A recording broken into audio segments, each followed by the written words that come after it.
Good afternoon. It is 3 o'clock. I'm Joseph Bonanno live for the 104.5 The Zone Studios. In NFL news today, the New Orleans Saints have officially named Eagles offensive coordinator Kellen Moore as their next head coach. Moore, fresh off a Super Bowl in which the Eagles scored 40 points against the Chiefs, now takes over down in New Orleans. Former Chargers head coach Brandon Staley is a serious candidate to become Moore's defensive coordinator in New Orleans, according to multiple reports. Staley spent last season as the 49ers assistant head coach. In college hoops tonight, number 5 Tennessee heads on the road against number 15 Kentucky. The Vols look to avenge their 78-73 loss to the Wildcats from earlier this year. Tip-off is at 6 p.m. You can catch the Vol Network coverage of the game right here on The Zone, starting at 5:30. Vanderbilt hosts number 1 Auburn tonight. Tip-off at Memorial Gym is also at 6. And number 22 Mississippi State hosts number 3 Florida at 6. For all your foundation repair, whatever your needs, you need to visit USSTN.com. Breaking news at once in your home for the Titans and Vols. This is 104.5 The Zone.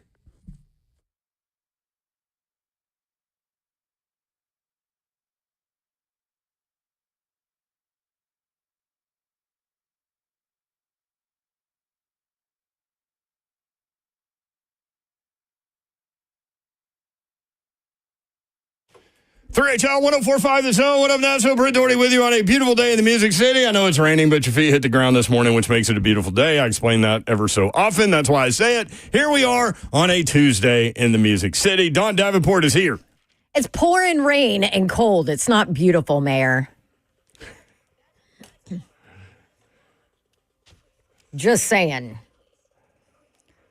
What up, people? We got out of Moment's Peace last night, and I walked in my car, and it's sleeting, and there's ice all over my car. So I quickly pull up the Weather Channel app like old people do, and it was 46 degrees. I'm like, what is going on here? So what happens is right above where we are, it's below freezing, and it doesn't have time to melt as it hits, our layer of the atmosphere. So that's what happened, but interesting. Fun day yesterday at a Moment's Peace Salon and Day Spa. Very fun day. I love that place. Can I just move there? Can I just live in that lobby? It smells so good in that place. Sorry, hold on. I'm texting. I'm getting my tickets to Cody Johnson. Oh, Friday. That's your Valentine's? On Saturday. We're going to go Saturday. Thanks to Two Rivers Ford. My people. Their buses are already down there and streets are blocked. So, if you don't know Cody Johnson, that'll explain it to you right there. Their streets are blocked? Yeah. He's got his buses on 6th? And you can't drive down 6th. Oh, just wreaking havoc on everybody. They're getting ready. There's always, though, something. Last night, what was it? WWE down there, I think. There's our city rocks. It does. The executive producer of 3HL is Zeph. What's up? Have you recovered from New Orleans? I tried to ask you that yesterday. Yeah, I had my mic on. Yesterday, no. Today, much better. Did you work at Cracker Barrel this weekend? I did, Sunday morning. So, you want to go back down Dawn's Matrix point? What was the new we live in the Matrix? What was the new menu hanging up in there? Oh, yeah, they're starting a new menu this week. I think today, actually, is when it starts. It's all Louisiana-themed. Cajun-themed food, like shrimp and grits and, What? I think there's, a surf and turf, but it's, Cajun steak and shrimp. It was really weird. I walked in, and they got it, put up on the wall in the break room, and I'm just like, you got to be kidding me. You think I go to New Orleans one time and I come back, you think I can cook all this? Yeah, I'm guessing it's for Mardi Gras, but they don't do that every year, right? No, this is the first time since I've been there that they've done this. So you have to learn to cook different things? Yeah, they think I go to New Orleans and I can just, automatically pick it up like that. That's not how that works, Cracker Barrel. I don't know who the CEO's name is. I forgot. I've met her, but I don't know. I forgot her name. It's not Ray Kroc. He's the McDonald's guy, right? Yeah. I just saw that movie. The Founder. The Founder. Oh, it was phenomenal. Michael Keaton is great and everything. He also looks exactly like Dawn Davenport's husband. But Yep. Although Mr. Babs does not like that comparison. He's like, no, I don't. Why does he not like it? Once in the middle of nowhere, somebody came up to take a picture with him because they thought he was Michael Keaton. I'm like, dude, you look like him if somebody's taking a picture with you. He's a lot younger than Michael Keaton, so he kind of looks like Michael Keaton and Mr. Mom. He looks like the older, younger version of Michael Keaton, yes. Ron Slay. Before all the Botox and plastic surgery Mr. Keaton did. I mean, nobody's worse than Meg Ryan with all that. She totally ruined herself. I mean, you've got Mel, Sleepless in Seattle, and When Harry Met Sally, Meg Ryan. I mean, and then she goes from that to, let me put everything in my face that I can. I don't understand that. You're a woman. Why do women think that? Because, man, we age and then we get self-conscious. And then there we are. We're old and haggard looking. There we are. We feel like we need to do things to slow it down and say, screw you. Listen, I get Botox. I get Botox or whatever, but all this like lip filler and all this stuff. I'm not judging. Just be careful how much you do. Botox? I do not personally get Botox. I understand it. Okay, you need to rephrase how you said that. I was like, wait a second. This is news. This is breaking news to me. Do I need it? I asked you that a couple of years ago, and you were like, no. But do I need it now? I don't think so. No, I don't think so. Buck gets it. He's a little diva. I tried to tell Mr. Babs that he should get it, and, I mean, you would have thought I told him to cut his arm off. He was the things you say to that poor guy. I know. But why do women feel the need to do that and men don't? Because you men judge us all the time. Or men just don't give a crap. Like I am who I am. Well, it's also kind of sexy for men to age and look older. You think so? Yeah. Okay.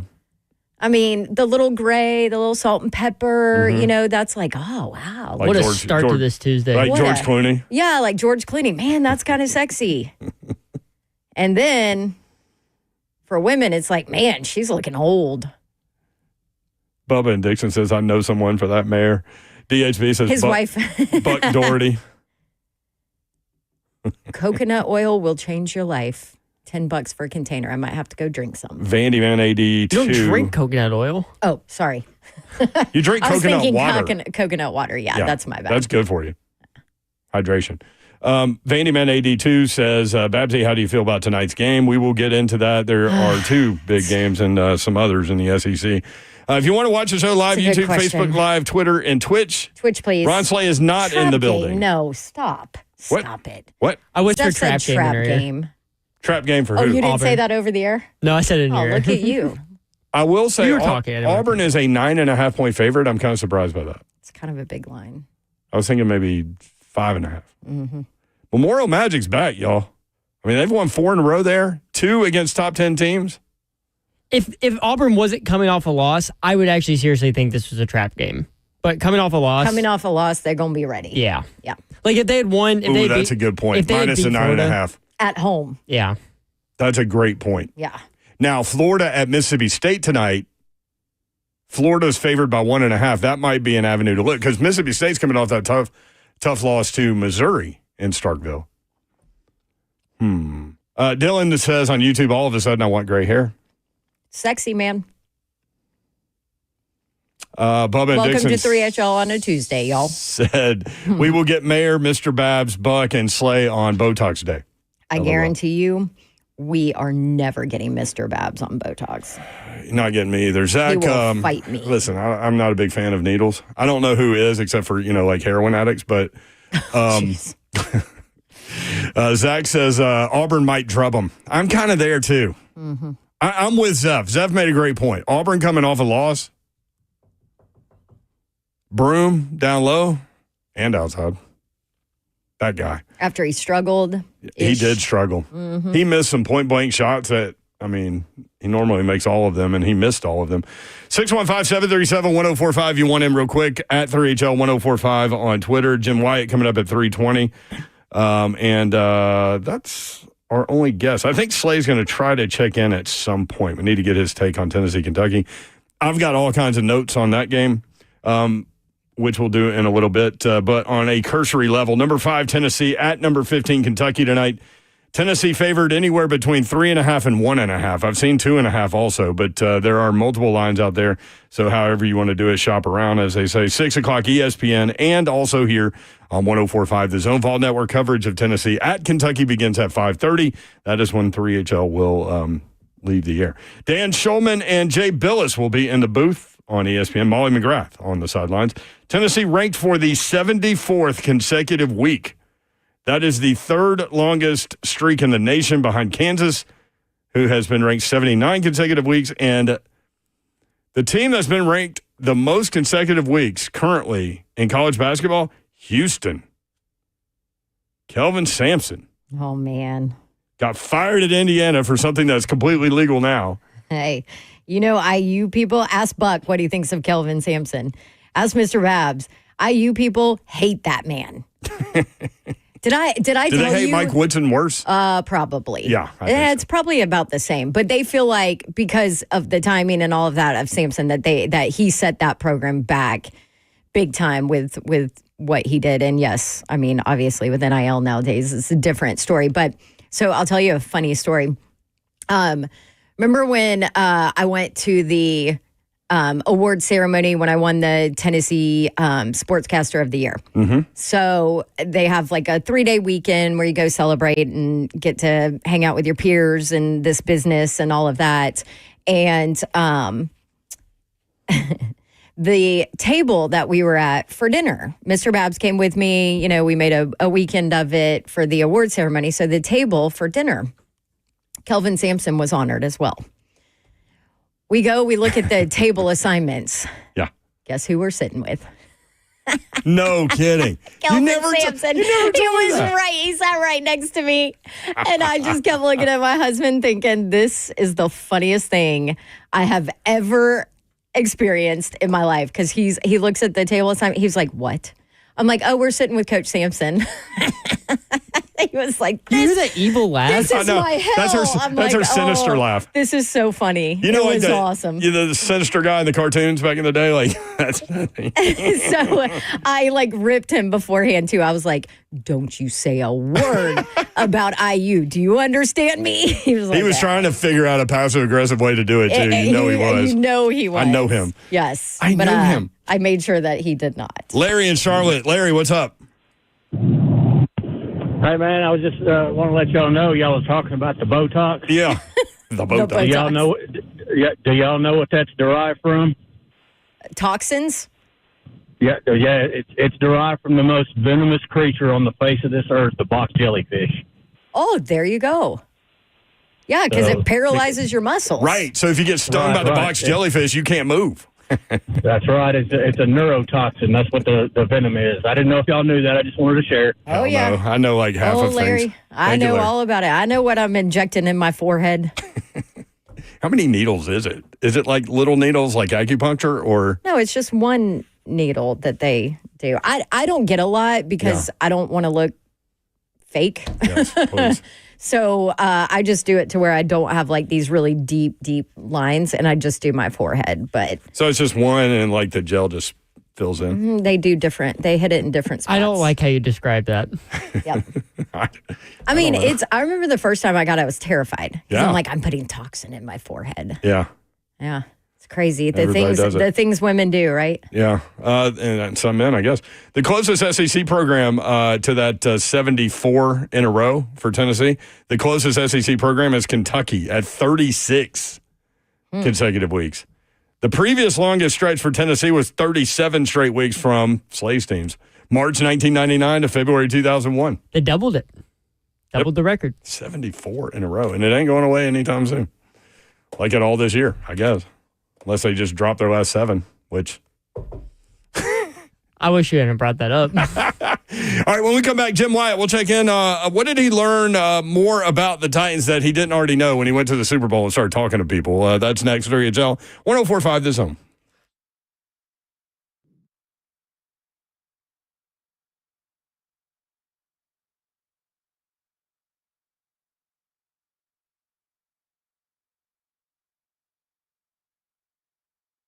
What's happening, good people? KellumStemCellInstitute.com. Head over there, get that inflammation about your body. You probably like aches and pains. Yeah, I was just going to take a leave or Advil or something to get inflammation out of your body, but you're going to be doing it over and over and over and over and over again. That stuff, man, eats at you internally, and you already have the cure inside of you.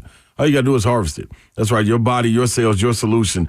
Harvest your body's stem cells and store them for future and continued use. Now, these cells are your body's healing cells, harvested and redeployed based on your needs. Stem cells attack inflammation in the body, and we know that all autoimmune disorders are derived from inflammation, whether it's congestive heart failure, lung issues, arthritis, autism, either one, it doesn't matter. 615-850-4415. That's the number you need to hit up. 615-850-4415. Talk to Dr. Kellum directly. Sit down with him.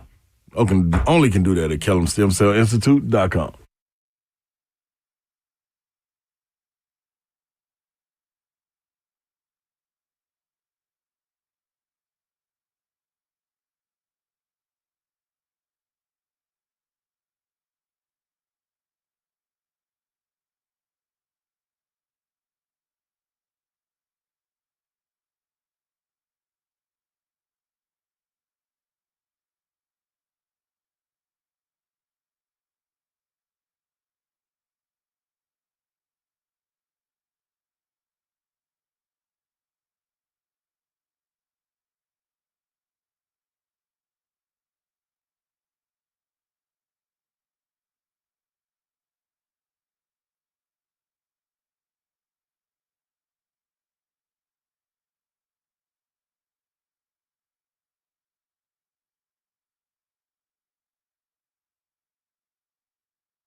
3HL 104.5, The Zone, Tupac Tuesday on 3HL. Zeph producing the show. Aaron Rodgers done with the Jets. Y'all want him? Slay's a hard no. Hard no. Went through his numbers yesterday. One of the worst years of his career. But also still not completely Will Levis awful. Just saying. No, Will Levis was like 84 quarterback rating and somewhere in there. And Aaron Rodgers was 90.5. I do remember that one. Jim Wyatt joins us now on 3HL. Jimmy, what's up? Not too much. How you guys doing? Did you run into a lot of people talking about the quarterback situation with the Titans and maybe Aaron Rodgers a fix there when you were in the Super Bowl? I heard probably every theory of imaginable, including him and a lot of other guys, a lot of draft picks, and so you know how it is down there. You guys, it's not hard to find somebody with an opinion, and I've talked to people, that are interested, and talk to people like Slay who are hard-nosed. But we'll see. I mean, I think what happens here over the next couple of weeks is going to tell us a lot about what's going to happen in the draft in April, and I think everything's on the table at this point. I mean, it's Gossipville down there. It's like a sewing circle, man. It's Sewing circle. You hear all these. I'm telling you, this is going to happen, and it's like the most outlandish thing. Like Jameis Winston's going to be with the Titans, and so is Aaron Rodgers, and they're going to keep Will Levis. And I mean, it's just out there. So you got to sift through all that. But back when you were a beat reporter, you had to investigate that. Hey, Jim, I heard blah blah blah, and then you'd have to spend an entire night of making sure it wasn't true. That's true. Yeah, that is true. So, I tracked down a lot of bad rumors that it waste a lot of time with stuff that never amounted to anything, and then every once in a while something is right. But right. This is different. So, leading up to the draft or free agency, rumors is a whole different matter, and I'll be curious to see myself where he ends up. The funny thing about.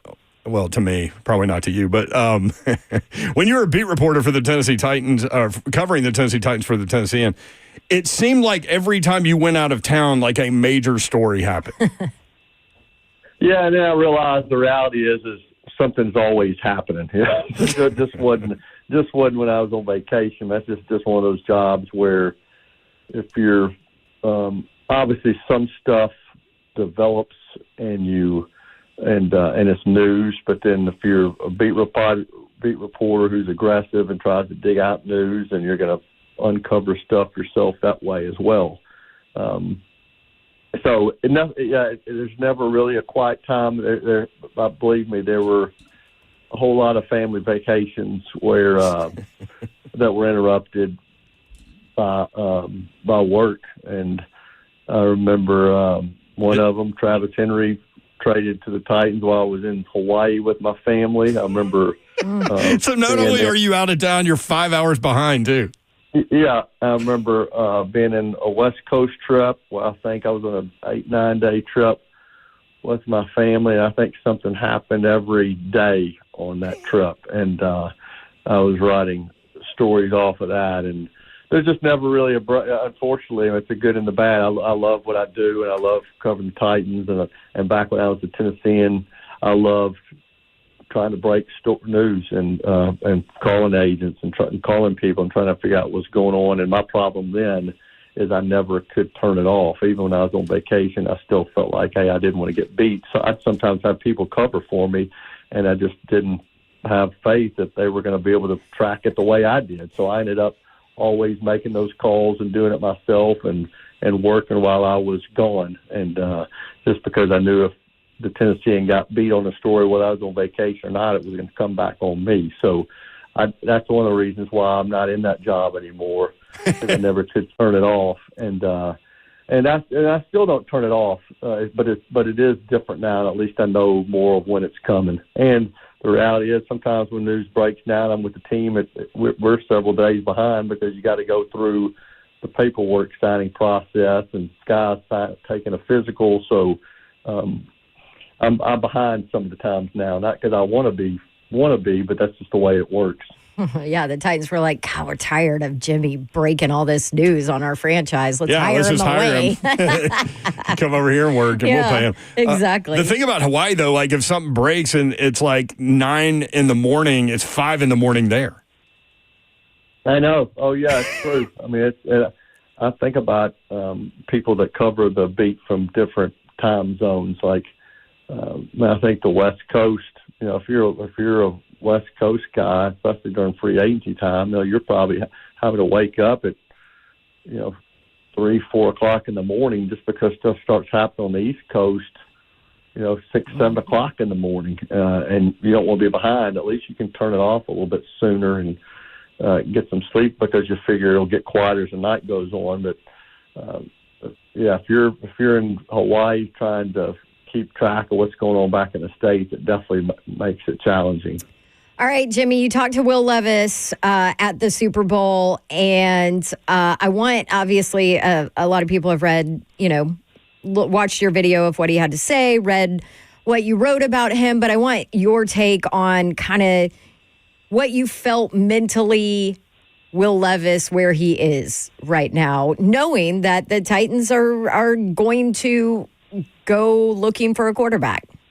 Yeah, I thought he had a pretty mature attitude and mindset. Is that he doesn't blame them for looking around, and he said himself, you finish 3-14, you don't have a lot of job security, and he knows he's been with the team for a couple of years, and some of those years, both of those years, really were interrupted by injuries. And this past season, he was in and out of lineup for injuries and for poor play. I mean, he lost his job because of a 4-turnover game against the Bengals. So he knows that the team has to do its homework on the guys in the draft and has to explore its options in free agency. He knows he's going to have to compete to win his job. But with that said, he certainly made it very clear that he's not going down without a fight, and he's going to work this off season to be ready for the competition. He's going to work with,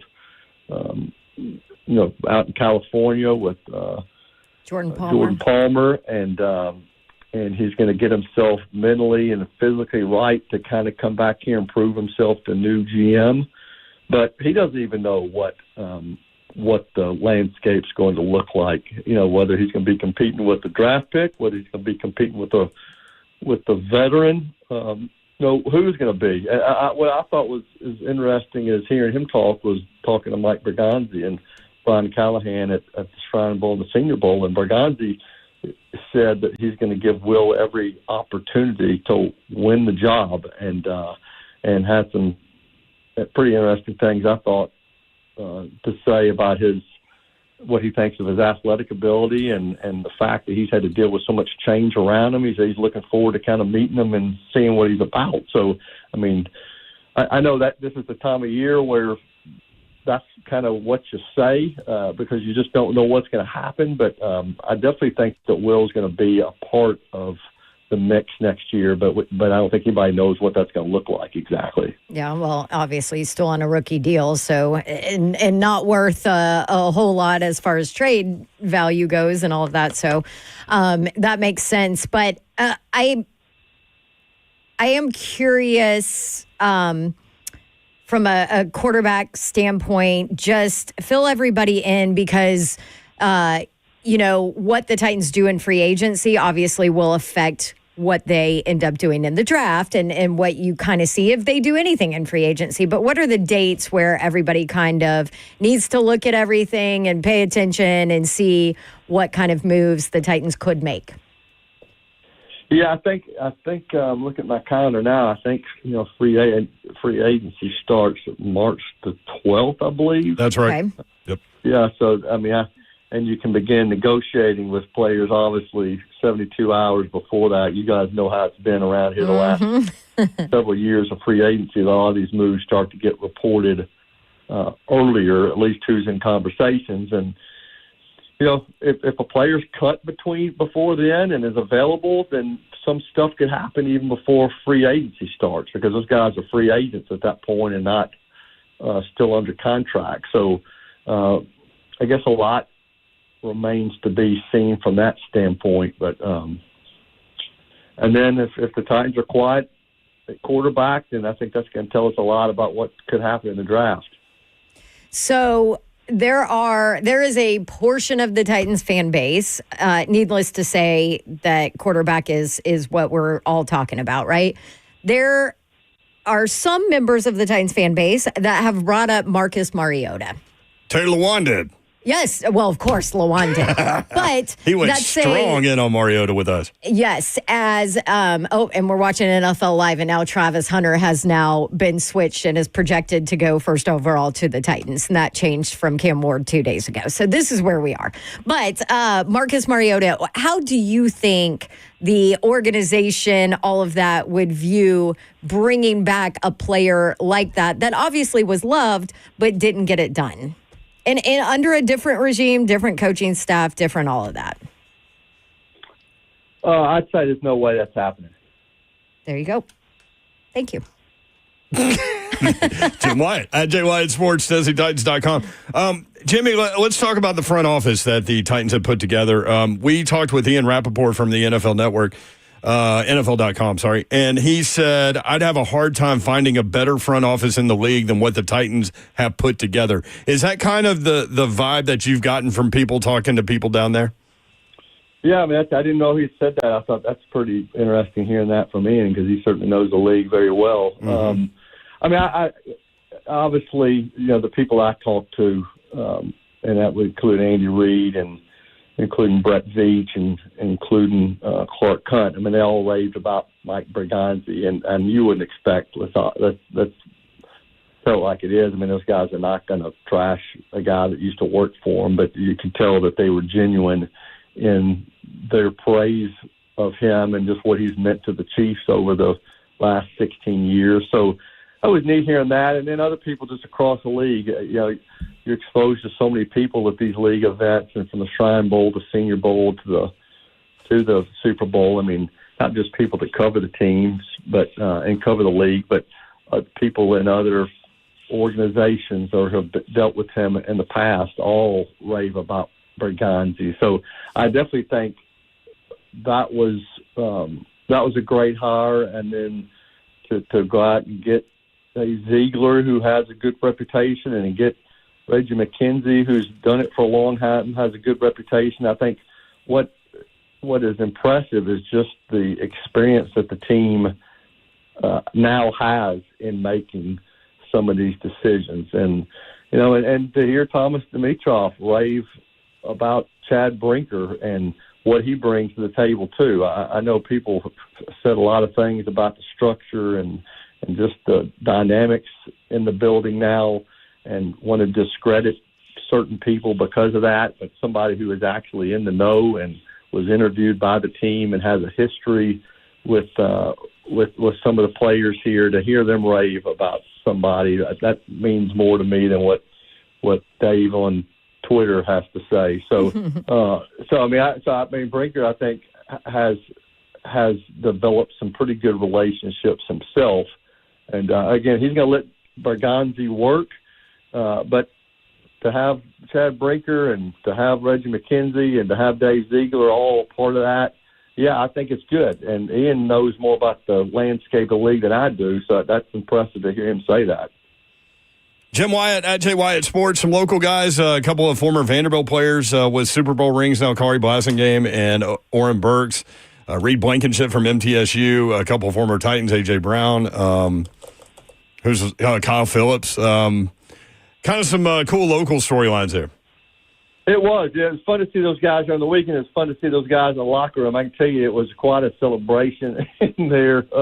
That's one thing, lucky that I've got the main press box credentials, so I go down there. I'm not shooting the scene in that locker room or post on Twitter because I know what's going to happen if I do that. People are going to start saying, oh, what do you cover, the Eagles now, or thought you covered the Titans. So, but I can tell you from being inside of there that those guys were having a big time, along with A.J. Brown, who I was really happy for him. But it was cool to see Kari Blasingame and Oren Burks. Those guys have been buddies since their Vandy days.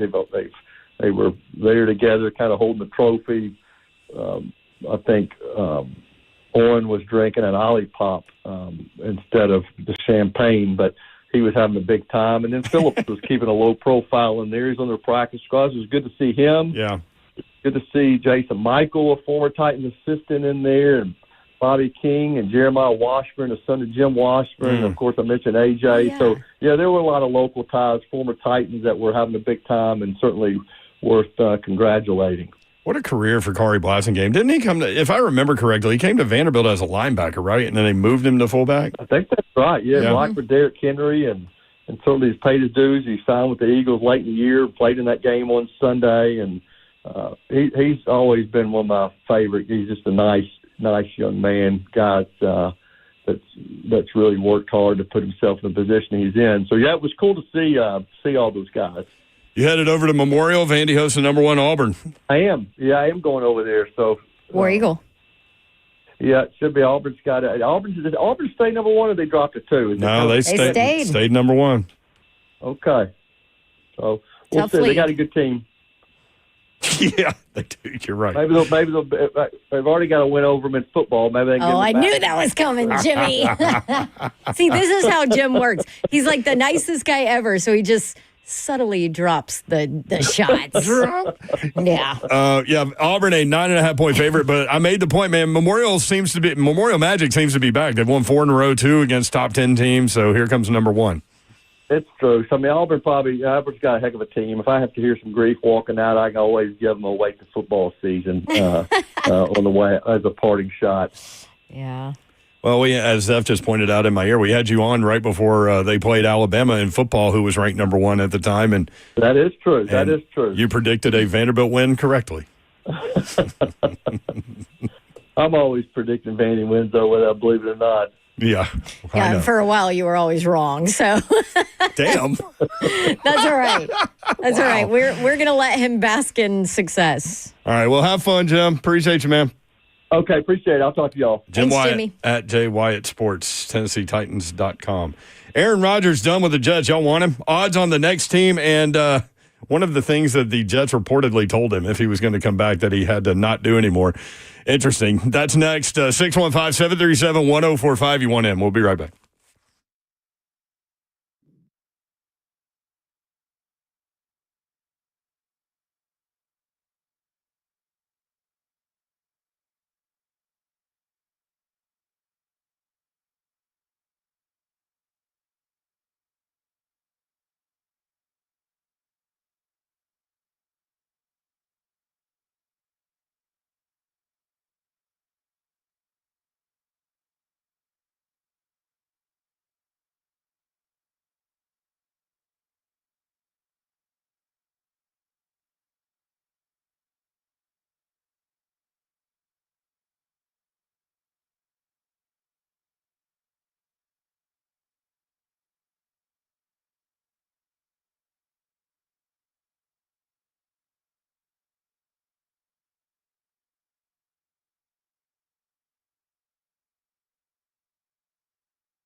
Hey, talking about the good stuff. How about an extra $75,000 right now? Even a couple $100,000. Guess what? If you own a home, you can get that money in less than a week from Loan Pronto, the leader in quickly converting home equity into cold, hard cash so you can either pay off credit card debt or start a home remodeling project.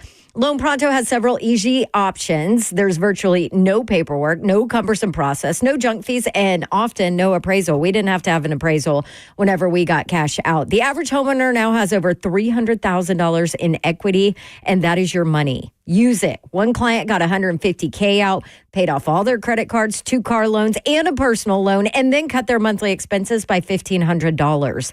Get approved in as little as 1 day with no hard credit pull up front. All you have to do, go to loanpronto.com to start the entire process. 615-499-5780. Get the money you need for everything. Loanpronto.com at 615-499-5780. Loan Pronto, Equal Housing Lender, NMLS 1661781. Subject to lender approval, NMLS consumeraccess.org.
Three HL 1045, The Zone. Brent Doherty, Don Davenport with you. Ron Slay on the SEC Network tonight. He's got your basketball activity covered.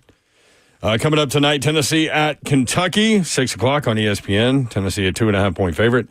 Vanderbilt hosting number 1 ranked Auburn tonight, 6 o'clock at Memorial Gym on the SEC Network. Auburn favored by 9.5. Florida, number 3 in the country, at number 22 Mississippi State. Gators by 1.5, 6 o'clock ESPN2. Number 2 Alabama at Texas. Bama by 4.5, 8 o'clock on ESPN. And Georgia at number 8, Texas A&M. Aggies by 7.5, 8 o'clock on the SEC Network. So Tennessee, Kentucky, right here on 104.5. The Zone. Vol Network coverage begins at 5:30, and they'll take over from there. Aaron Rodgers done with the Jets. Y'all want him?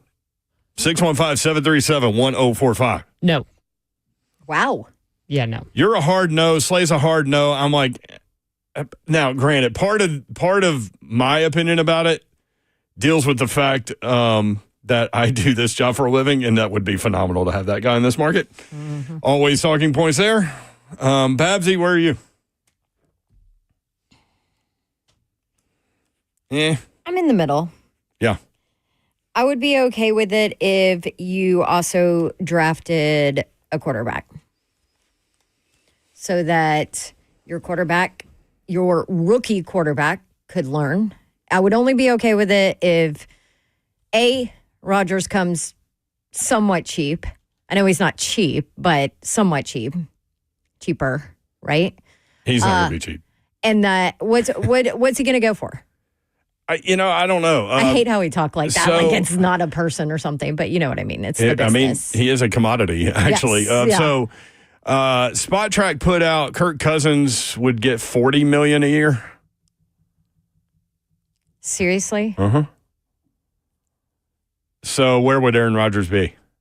Kirk Cousins? If that's true. Would get $40 million a year? Yep. Kirk Cousins? Yep. Like the guy that got benched? Yeah. That came off the Achilles? With the 5-game stretch that led to his benching where he went 1 touchdown, 9 interceptions. Stop. Yeah.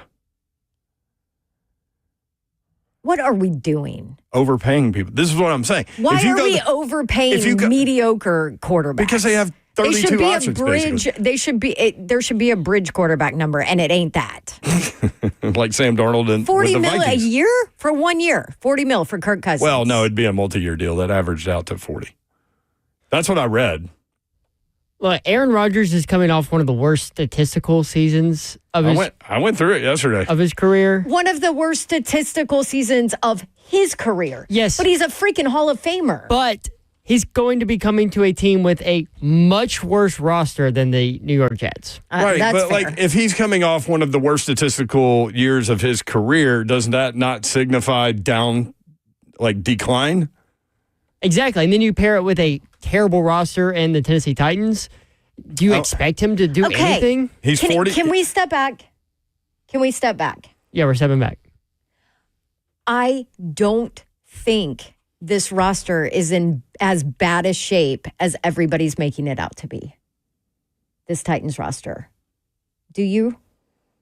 I don't think it's bad, but there's no depth on it at all. Like none. I mean, your top wide receiver is a 30, how old is Calvin Ridley? 30, going to be 31, 32? 32? I don't remember. So a wide receiver in his 30s, and you have nothing behind him. Like, Nick Westbrook-Akina is your somewhat saving grace right now at wide receiver. He's 30. He's 30. 30. Okay. He'll be 31 in December. He just turned 30. So just turned 30. So it'll be a 30-year-old wide receiver. And that's not a knock on Calvin. I mean, he's still a 1,000-yard receiver. Still got there. Your defense, you have no inside linebackers. Your pass rush has been non-existent for years. I'm talking about offense. Okay, your offensive line has been horrible, especially on the right side. Yes, you have a young left side. But your left side has showed promise. Like, you look like you've shored up your left side with Latham, Skoronski, and you'll have Cushenberry back healthy. Cushenberry back. You get a right tackle, you're dramatically better. You're dramatically different. If you can get a right tackle, theoretically, yes. And trust me, it can always get worse. Mm-hmm. But theoretically, you're better there. I mean, according to Ramon, Radens isn't that bad. Well, based on track record with this team and offensive line, it's a big if. They've swung and missed on left tackle so much. I don't expect them to fix right tackle that easily. Well, it depends. And I know it's a new regime. It depends on what they do. And it's a new regime And it's a now. completely new regime. We can't stop saying, well, this franchise has done this. Well, you've got a completely different front office now. Completely different minus Brinker, right? I think this is the year the offensive line is fixed. You've got Tony Pollard. You've got Tajay Spears. All I'm saying is I don't think that the roster is in as bad a shape as everybody is making it out. I'm not going to push back on that. I'm not. They also were 1-6. Do you have a lot of holes? Yes. Do you not have depth? Yes. They were 1-6. But it's not that bad. They were 1-6 in one-score games. Yeah. What if they were 6-1? You know what I mean? I mean, what if Will Levis didn't make bonehead decisions in two of those games? Right. But still, like two of those games were lost because Will Levis sucked. Right. And made poor decisions. But decisions Aaron Rodgers would never make. 41 years old, 20 NFL seasons, 63% completion percentage, third lowest number since becoming a starter. Sacked 40 times last year, fifth most in his career. 28 touchdowns, only 3 seasons of fewer touchdown passes than that in full seasons. 38.97 yardage, only 2 seasons with fewer yards in full seasons. 11 interceptions, third most in a season in his career. Lowest quarterback rating of his career.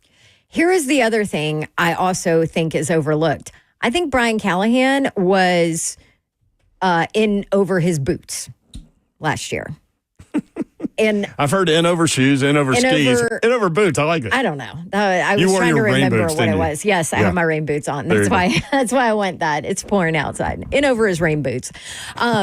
Last year when it came to play calling, I expect him to know himself better and be a better play caller this year on top of it. I think there are a lot of things. And a veteran quarterback would help him tremendously in that. He went through it all with A to Z Sports. I thought he was very forthcoming in what happened. So there were deficiencies, obviously, in terms of calling plays with what do I call with the offensive line the way that it is, because you know there's going to be pressure. What do I call because my offense is set up this way, but the strengths that Will Levis have go against that offense. So I have to figure it out. He literally got into detail. The strengths of Will Levis were deep posts, comeback routes, nine routes. Like you can probably stop there. Yeah, like the deep stuff. And he was like, we didn't have time to throw those passes. And, but we did try to call some of those things for him. And so there was just a complete disconnect there. But I think with him describing all of those things, and A to Z Sports still has it up and pinned and all those things, so you can go and watch it. It's really fascinating. But I think he really described the fact that he's moving on from Will Levis. So, and a lot of people have said, and Bully even hit me with it, well, Aaron Rodgers doesn't want to mentor a younger quarterback. Aaron Rodgers came out this past year and said he would absolutely 100% be willing to mentor a young quarterback. He was talking about if he stayed with the Jets in 2025, that he would be willing, knowing his time's coming to a close, he'd be willing to mentor a young quarterback. So that is kind of a shift in where he is. And you can say what you want about Aaron Rodgers off the field or whatever, but dude's a Hall of Famer. Right. Like you can learn a lot from a veteran guy like that from a mentoring standpoint. Did you see what Diana Rossini reported? The Jets told Aaron Rodgers he could not appear on Pat McAfee's show anymore if he wanted to be with the team next season. You're not going to do Pat McAfee interviews anymore. They had a conversation with him of, if you were to stay here, here's how we would want it to be. So Rossini basically said this to me is Aaron Glenn getting control back. Control. What's funny about all that is they gave Aaron Rodgers too much control. Number one, that's really funny. Number two, we talked about it yesterday. They flew him out there to break up with him face to face, as opposed to, Post-it note or something. Been there, done that. Which is funny. That's a story that Dawn can tell later. But yeah. So the odds, according to who put these out? Bet Online. Bet Online put out odds on his next team. Number one, Steelers, the favorite to land Aaron Rodgers. Okay. They've already said publicly that they're keeping one, Russell Wilson or Justin Fields. I'm sure it's Fields, right? You go younger guy there. I don't know. I would think. Number two, 49ers. Would you be interested? Sorry, before you keep going, would you be interested in Fields if it wasn't Fields? Titans fans? I don't know how I feel about Fields. I don't think he fit with Brian Callahan. There was some random, his play, like the highs and lows in Chicago were so great. And then in Pittsburgh, he was like a package guy, I don't know what to think about him. I know a lot of people are like, bring him in here and all those things, but we were told by, I forget who. Fields? Yeah, we were told that he wouldn't fit that system. I forget who told us that. Yeah. Might have been. Matt Miller, maybe? Yes. No, you're right. It was Matt Miller. Number three. Thank you, Mayor. Yeah, so odds on favorites to land Aaron Rodgers. Number one, Steelers, plus 100. Number two, 49ers, plus 300. Number three, Brock Purdy coming up on a contract year. Mm-hmm. Number three, Saints, plus 500. Number four, Raiders, plus 700. Number five, Seahawks. Number six, Browns. So Titans not in the top 6 according to Bet Online. Interesting. If you want in, 615-737-1045. We can talk about that. Aaron Rodgers done with the Jets. Y'all want him. Also, we can get into some basketball talk. Tennessee and Kentucky. Vanderbilt hosting Auburn. 615-737-1045.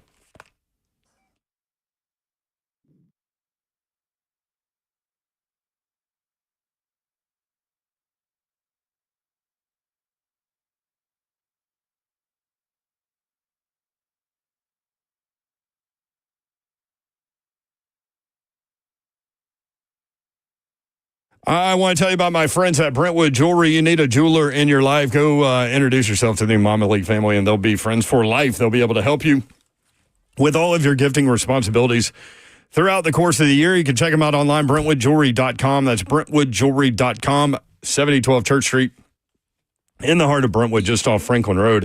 If you haven't already heard, Nashville's premier timepiece dealer is Brentwood Jewelry. Valentine's Day is coming up. Maybe get that special someone a watch. So you've got a tremendous selection, men's and women's watches at Brentwood Jewelry. Not only do they have the best selection in watches, but they are also the go-to spot for pre-owned Rolexes, both vintage and current models. You can own a pre-owned Rolex for a fraction of the cost, and every watch they have has been meticulously serviced to ensure the highest level of performance and is presented with a 2-year warranty. Brentwood Jewelry, 7012 Church Street, in the heart of Brentwood, just off Franklin Road. They can help you with any of your jewelry needs and, of course, your Valentine's Day gifting needs. Exceptional style, exceptional deals every day for more than 50 years. Visit BrentwoodJewelry.com.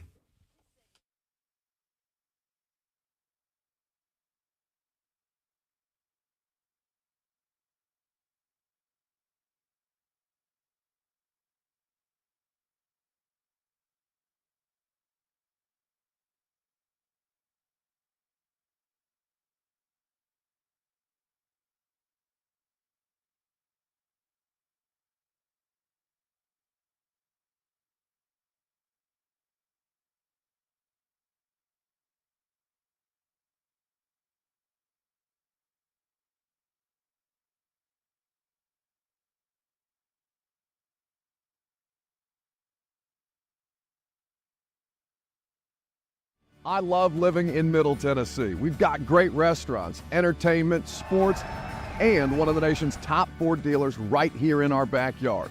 Two Rivers Ford. Remember that name. Two Rivers has been a staple in our community since 1983. They're locally owned. They have a non-commissioned sales team, and they sell below MSRP. They've been doing business with integrity for decades. Two Rivers Ford, the South's most trusted Ford dealer.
Good afternoon. It is 4:01. I'm Joe Spadano live from the 104.5 The Zone studios. In NFL news today, the New Orleans Saints have officially named Eagles offensive coordinator Kellen Moore as their next head coach. Moore, fresh off a Super Bowl in which the Eagles scored 40 points against the Chiefs, now takes over down in New Orleans. Former Chargers head coach Brandon Staley is a serious candidate to become Moore's defensive coordinator. According to multiple reports, Staley spent last season as the 49ers assistant head coach. In college hoops tonight, number 5 Tennessee heading on the road against number 15 Kentucky. The Vols look to avenge their 78-73 loss to the Wildcats from earlier this year. Tip off for that one at 6 o'clock. You can catch the Vol Network coverage of the game starting right here on The Zone at 5:30. Vanderbilt hosting number 1 Auburn tonight. Tip-off at Memorial Gym is also at 6 o'clock. And number 22 Mississippi State hosting number 3 Florida at 6 as well. For your foundation repair, waterproofing needs, you need to visit USSTN.com. Breaking news at once on your home for the Titans and Vols. This is 104.5 The Zone.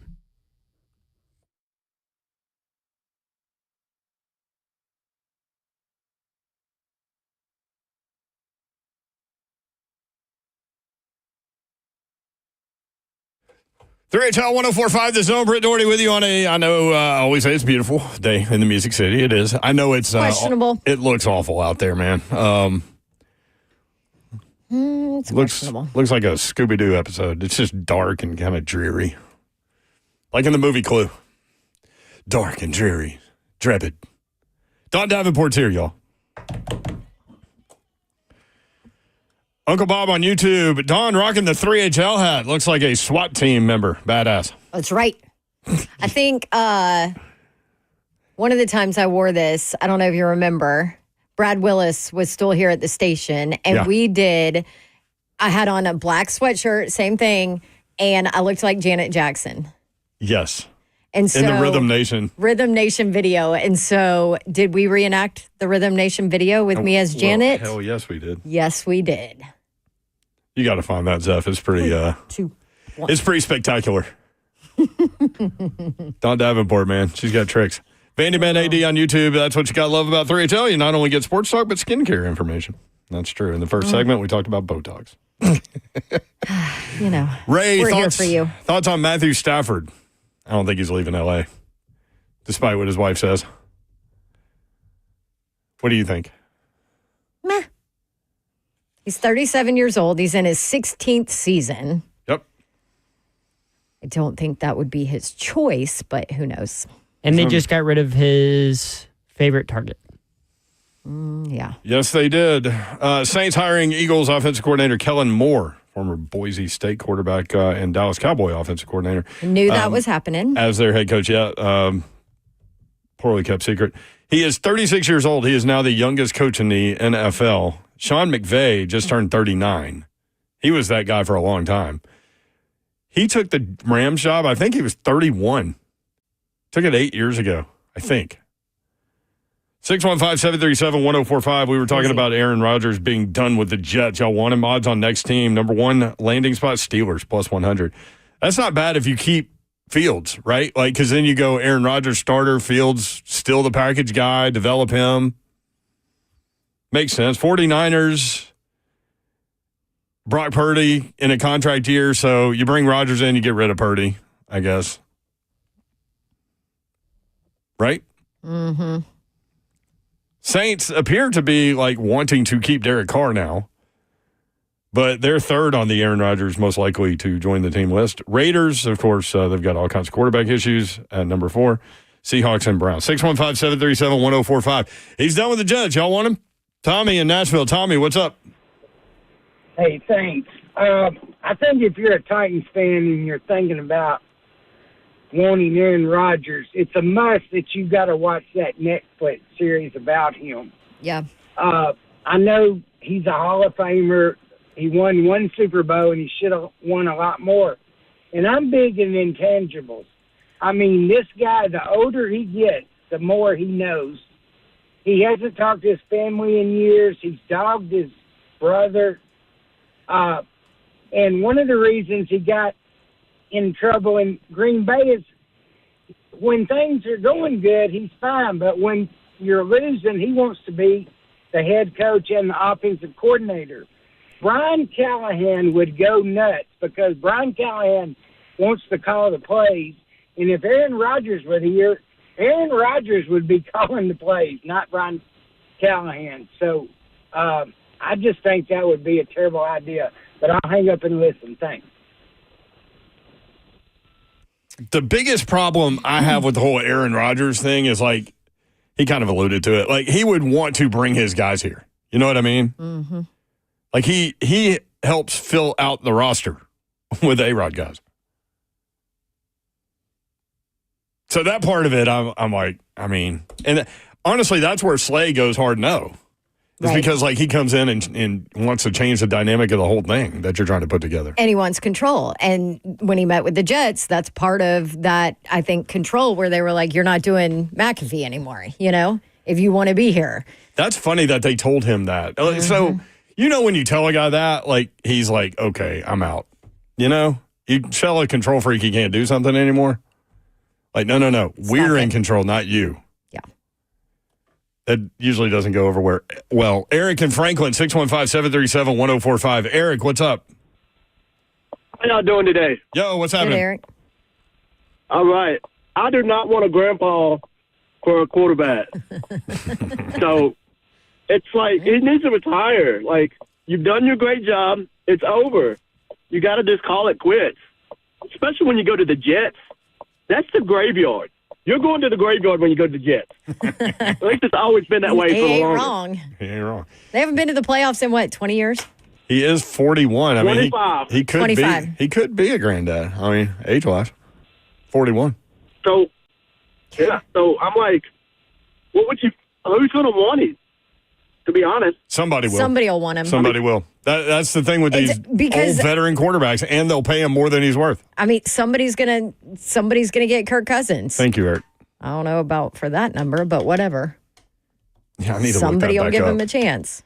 That can't be right. Sam Darnold too. Like, I mean, there's a lot of possibilities. Danny Dimes.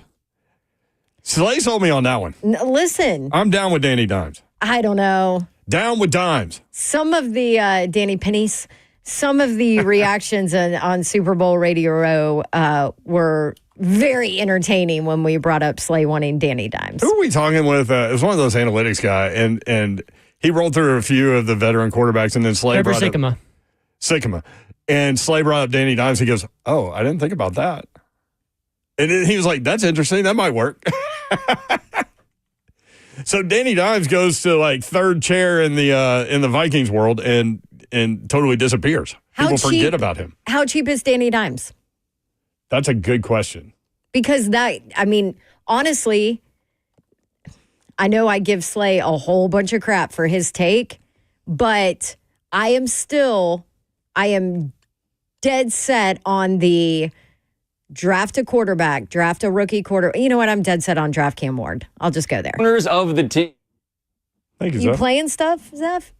I am dead set on draft Cam Ward. But, I mean, could there be a situation where you can get Danny Dimes super cheap and let Levis, Cam Ward, and Danny Dimes battle it out? By the way, I'm looking for – I can't find the Kirk Cousins projected contract thing, but I can find interesting things about what's going on in Atlanta. His $27.5 million salary next season is guaranteed. Oh, jeez. He signed 4 years, $160 million with them. That guy. Oh, speaking of Danny I was wondering what Dimes, that noise number was. one cheerleader. Slay Dog, what's up, brother? Hi, Slay. What up, dude? Hey. Oh, What's happening? cough it up. How you feeling, my man? I'm rough.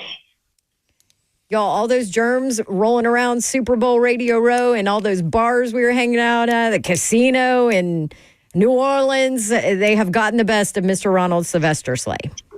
They have, Babsy. I'm fighting. You sound okay. Slay's working 100-hour weeks, too. So Yeah, that'll probably do it. Traveling on airplanes with even extra germs. There he is. What's up? You can watch the show live, YouTube, Facebook Live, Twitter, and Twitch. What kind of suit are you going with tonight, Slay Dog? I'm going with a blue and cream. Okay. Blue suit, cream, tie, pocket square, little essentials. Little essentials. You know. the accessorizing. You're looking very sharp today, Slay. I'm thugging it today, Babsy. You're thugging it. So Slay texted us yesterday. He says, I don't know, I might just thug it. And of course, my response is, thug it, 8,000 question marks. Like, what is this? He said, I'll tell you in person. So for the people at home, man, that's me. You just going with it as it go, man. You just going with the flow. You may have to break a rule here and now, you know what I mean? But hey, you going to get the job done. That's what I'm out here doing. So listen, I am thugging it today because I did not shower. I have a hat on. I got my hair in a ponytail. I did put a little bit of makeup on, but not really. Like, mama is thugging it. Hey, Does that fit? Babsy, you didn't give me your little light, my little light to make me. I know you're very dark right now. You still look good, though, because the wall is brown, so it's not. Yeah, his but shirt is you white. ought to see how I got this set up. I got a chair with a trash can and by the window so the light can come in. I got all kinds of stuff going on right now. Tennessee at Kentucky tonight. You've played in Rupp. What is describe that venue and what Tennessee's going to face tonight? An amazing venue. When it comes to tradition, I'll say there is none better. I mean, it's right up there when you start talking about Westwood, out there with UCLA, you start talking about Indiana with Assembly Hall, the Dean Dome, like the list is a short list for it to be on. And it's right there. You understand the tradition.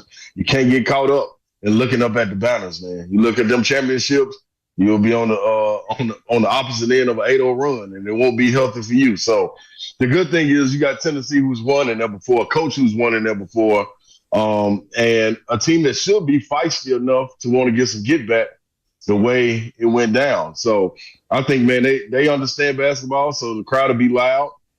I always say some artificial noise being pumped in there, but who knows? Careful, Chris Stewart. So, I mean, I'm just saying, man. They get loud, but at that time, it was a lot of older people around the bowl. And they sit down low. Loud? Yeah. I don't even see them screaming like that. So, but man, it's well respected. You want to go up there and get a win. It's almost one of those checkpoints that you want to, check off your bucket list. I won in Rupp. It's interesting. Tennessee lost 3 out of 4. Now they've won 3 in a row. Kentucky has lost. They're 2-4 in their last 6. One of those wins, of course, coming against Tennessee. They're 1-2 in their last 3 games at home. What's going on with Kentucky? They're also without a very important player tonight. They out without Jackson Robinson, man. Jackson Robinson is key. That's who kind of ignited the run last game that Tennessee played Kentucky with Lamont Butler being out. So I think it's just trying to grasp and fight through injuries. It's the season. And that's exactly what's going on with Kentucky. It's the season that's going on, playing in a gauntlet schedule where it's no nights off, where you can't find guys spots to rest, maybe get them 3 or 4 days. You can't do that because if you lose ground, 2 games, man, you back down there towards the bottom when you fall so hard because you're playing initially for the seeding in the NCAA tournament. We kind of know what's going on as far as SEC regular season.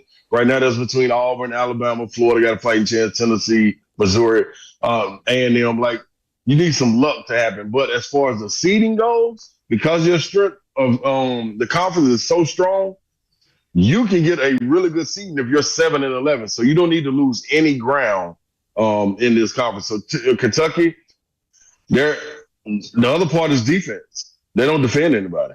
I mean, they play in spurts, but they look for their offense to kind of be their defense, to try to speed teams up, to try to play at their pace, not realizing that, man, at some point you got to buckle down and stop somebody from scoring the ball. So that's something that they really got to focus in on to try to get better as a team. And I don't know how you change that overnight, but Lamont Butler is a key asset to that, to be able to have him back. Yeah, Tennessee's won 3 in a row since that loss, and they did not look like themselves. I mean, they attempted 45 3-point shots. And the other thing about that game, Slay, is Kentucky hit 12 of 24. I mean, that was really kind of the difference. They were so efficient with the 3-point shot. Right, they did. And it was a lot of guys that wasn't on the scouting report, but Alamanar, he's the guy that stood out. Garrison's the guy that stood out.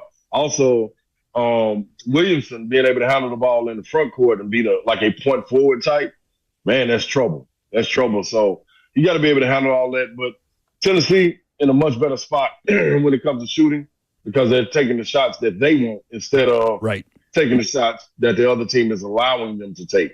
Turning down good shots to go get a better shot. They haven't shot, like you said, over 25 threes. When you look at it, since that 45 output that they had against Kentucky. And I will say, man, if you're rolling,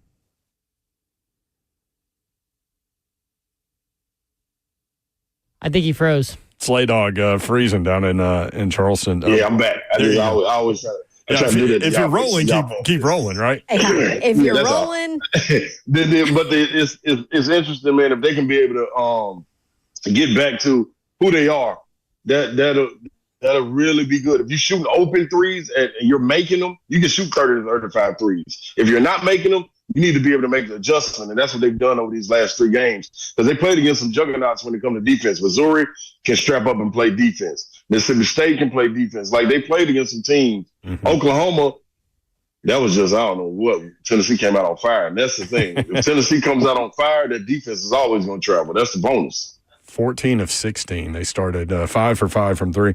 Prior to Rick Barnes' Tennessee was 4 and 35 at Rupp. Barnes now trying to go 5 and 5 at Rupp as Tennessee coach, trying to get to 13 and 13 against Kentucky as Tennessee coach. Vanderbilt hosting number 1 ranked Auburn tonight over at Memorial Gym. Auburn, a 9.5-point favorite. They're coming off that loss. That's why I kind of think Auburn in this one. What do you think? Yeah, Zev said trap game. Oh, wait, they're coming off a loss. Not a trap But game. Memorial Magic has worked. So what do you think about that game?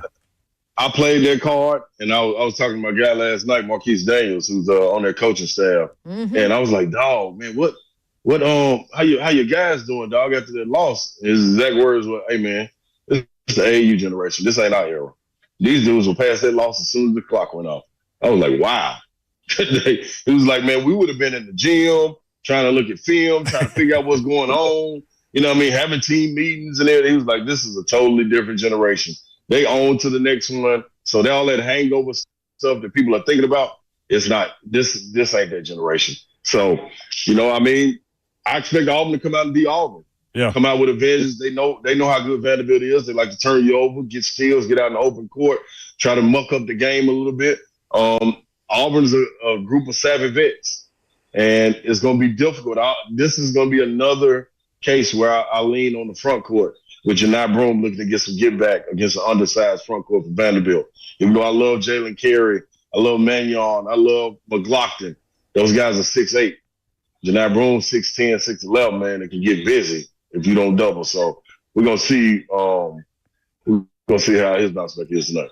I feel like Broome is one of those guys that maybe is, yes, like the old school where we're like, oh hell no, after that performance and that loss, here comes the get back. I feel like that's Broome, exactly right? That's exactly what he is, man. That's an old school soul right there, and he has to play that way because he's not wowing you with athleticism or anything. He's a guy that plays with angles and loves to have the mismatch.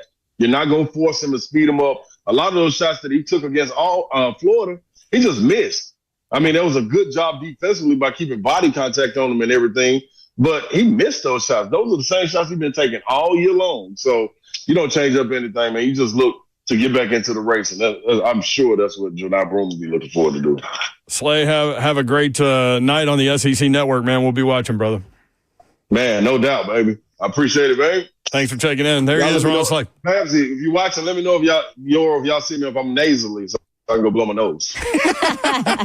We'll look out for you, Slay. Love you, buddy. Peace. See you. There's Ron Slay.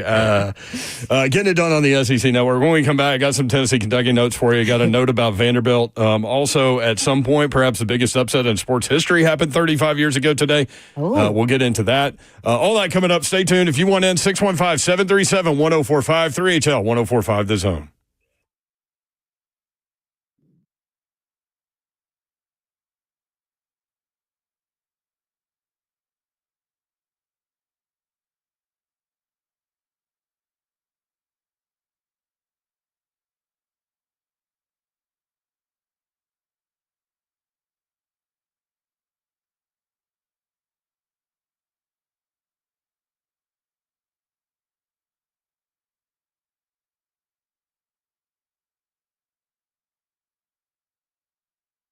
No roof allowed. Nope. But GameDayMen'sHealth.com, you need to get active, people. It's time for you to get in the game. And I'm talking to my fellas out there.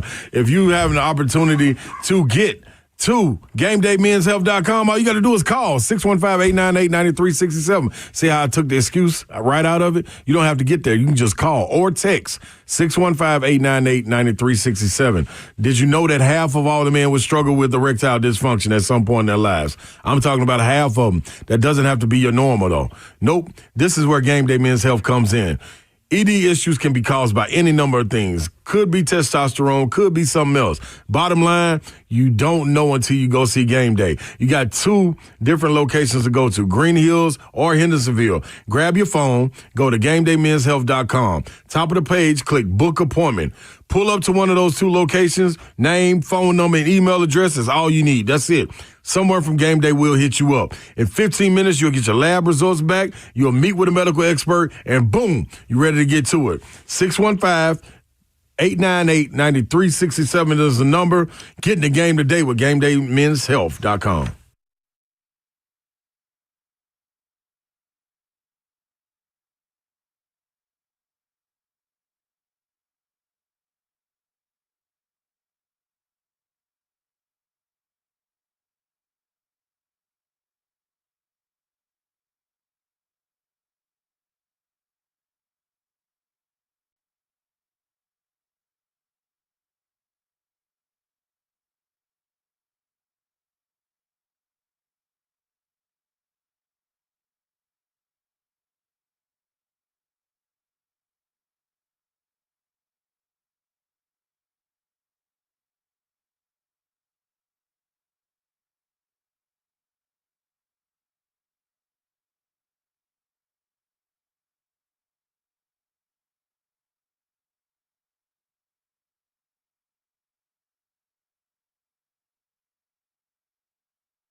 3HL 1045 The Zone. What you got over there?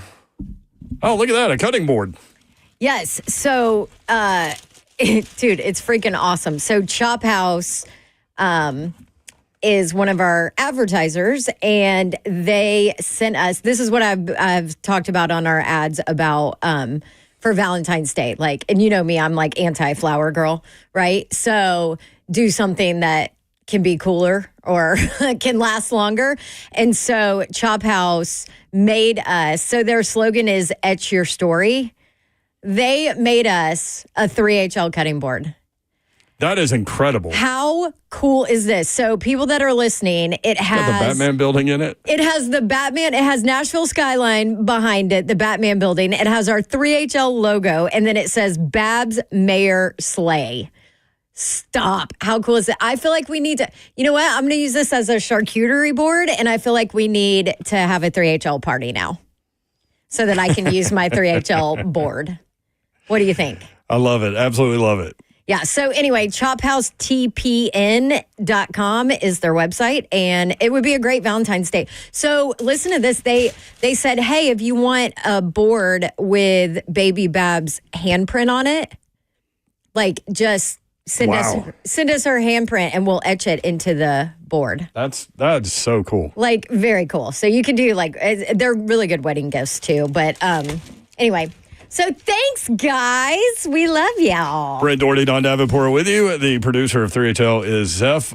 Somebody asked Slay if he needed Botox, and Slay did not hear the first segment of the show, so he's like, how you come up with that, man? He's like, what is going on? And so you had to say, we were talking about Botox earlier. Yes. Sorry, Slay. And I never said that you needed Botox. Nope. Name never came up. Promise. I mean, we evaluated my situation, but not Slay's. Yes. And Billy, I told Mayor he did not need Botox. All right. We'll check back in. About to be 52. From Billy Derrick, if Vanderbilt beats number 1 Auburn tonight, it would be the first time since 1993 that Vanderbilt took down 3 top 10 teams at home. Is that the Billy McCaffrey team, 1993? Have to go back and look. But, I mean. I would not know the answer to that. I'm going to tell you. 21, 22 years ago. With regard to Tennessee, Chaz Lanier needs to step up, and he's been playing better.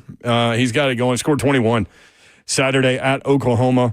He scored 10 or fewer points in 3 consecutive games in January. Then in the 7 games since that stretch, Lanier averaging north of 16 a game. He's shooting 41.3% from 3 in that stretch. Is he about to go off tonight in Rupp? Kentucky 12-2 in Rupp this season. However, they have dropped 2 of their last 3 home games. Jackson Robinson averaging 15.1 points per game over the last 10, but he's out tonight. He also had 17 points and 4 rebounds against Tennessee in Knoxville in that 78-73 win. Tennessee point guards, the guy Ziegler, over the last 10 games, averaging 13.2 points per game, 6.1 assists, and 2.2 steals from 3. Batman Pajama. Yeah, from 3. In the last 2 games, Zakai Ziegler, 7 of 8 from 3. In the last 2 games. 19 points per game in those 2, 8.5 assists. Kentucky won 78-73 in Knoxville on January 28. All 5 Cat starters were in double figures. Kobe Brea led the way with 18 points. He was 5 of 5 from the floor, 3 for 3 from 3. Speaking of 3-point shooting, Kentucky was 12 of 24 from deep in that game. Tennessee, 11 of 45. Now, holy. I heard you, even though you were away from the mic. I know, but that is not good. It's funny because I think Tennessee understood that Kentucky left certain guys open who took shots, and then other guys weren't feeling it. Like Zakai and Lanier were not feeling it. They were 4 of 21 from 3. But I think Tennessee has learned since then, and they've won 3 in a row. So they've kind of gotten back to basics. But in that game, they were 11 of 45 from 3. From 2-point range, 14 of 27. So that tells you, like, hey, man, probably should have not shot as many threes. Right. I think that was number 3 all time for attempts. Again, Rick Barnes trying to get to 5-5 at Rupp Arena as Tennessee basketball coach. Previous 39 matchups, Tennessee at Kentucky before Rick Barnes, 4-35 for the Vols. 615-737-1045. Johnny the Poet has a song, I think. Johnny, what's up? Uh-oh, we can't hear him. Hang on, Johnny. Stand by. All right, you with us? Zeph's in there trying all kinds of stuff. Oh, I had the mute on. iPhone mute. Damn it. There you are. There's Johnny the Poet. Yeah. Yes, we got you, buddy. So that was on you, not Zeph, right? Correct. Okay. What you got, So buddy? you're traveling down the road. Here we go. So you're traveling down the road, turn the radio on, but all you hear is Brent and Dawn. Wondering if sleigh left. So you call up on the radio show and you find a new friend that you didn't know, and his name was Zell. Yes! But oh well, oh what the hell, it's 3HL. Come on, Nashville. What the Here we hell? go. It's 3HL. And you love the stories of baby Babs and the football genius and that baby's dad, but you won't listen to no naysayer. No, you won't. 'Cause he's a great guy. He's our friend. I'll shout at the top from West End. He's Prince. That's why we call him the mayor. Come on. But oh well.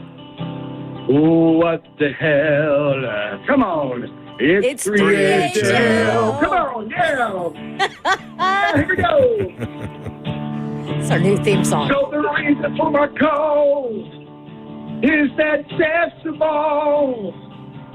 And he's related to the mobster Joey Bananas. Can you believe that? Yeah. But oh well, it's a Tuesday after the Super Bowl. What the hell? It's 3HL. Come on. Love it. Last one. But oh well, what the hell? It's 3HL. There he is. He's Johnny the Poet. Good job, Johnny. Where's the tip jar?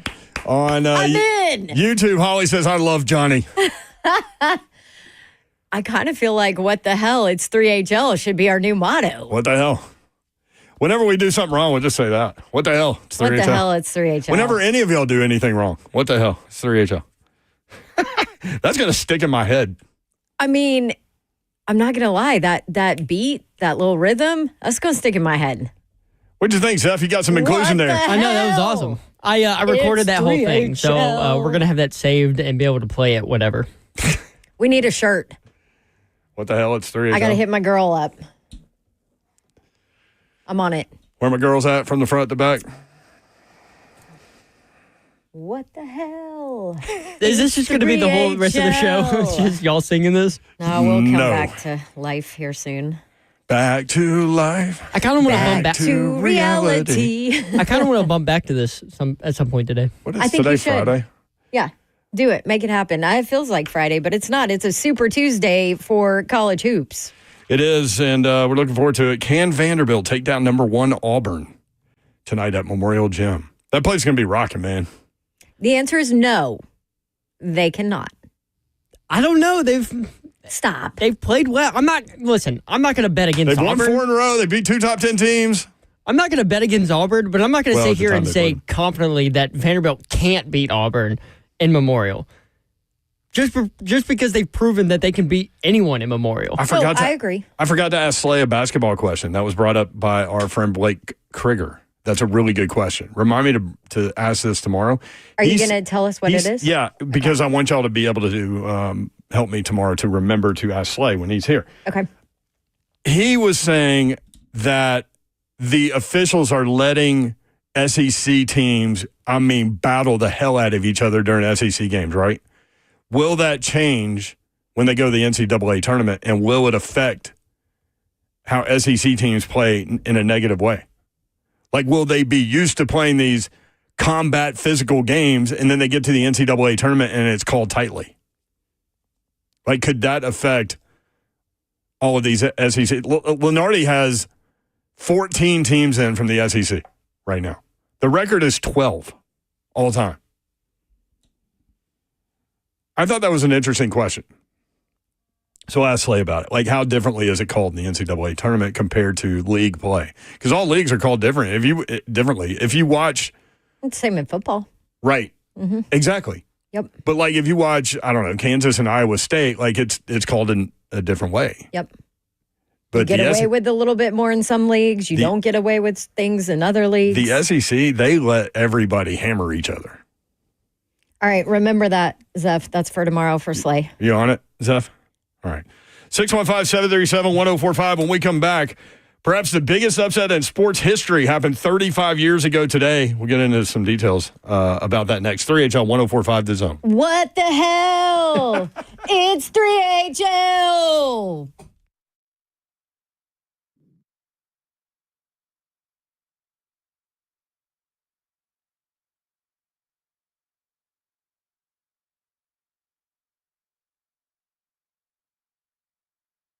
Want to look and feel better about yourself? 2025 can be the year that your hair can be fuller and thicker. It's Big Slay, and I'm telling you right now, man, you need to head over to WeGrowHair.com. PAI Medical.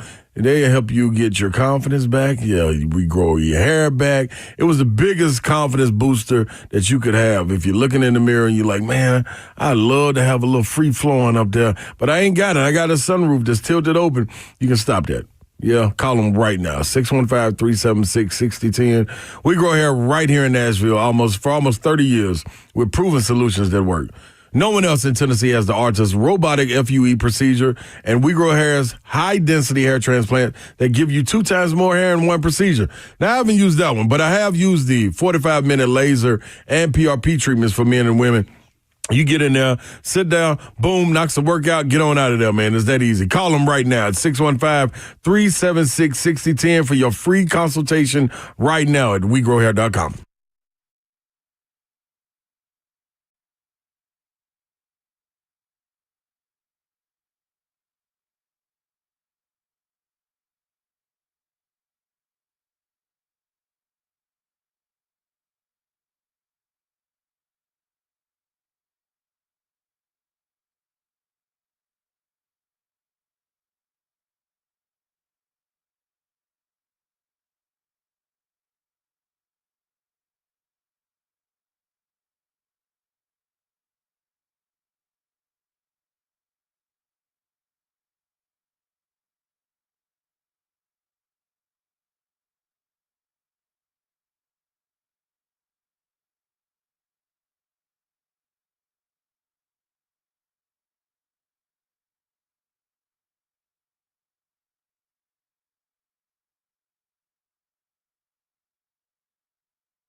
3HL 104.5 The Zone. Brent Doherty, Don Davenport with you. Slay Dog will be back tomorrow. He's on the SEC Network tonight.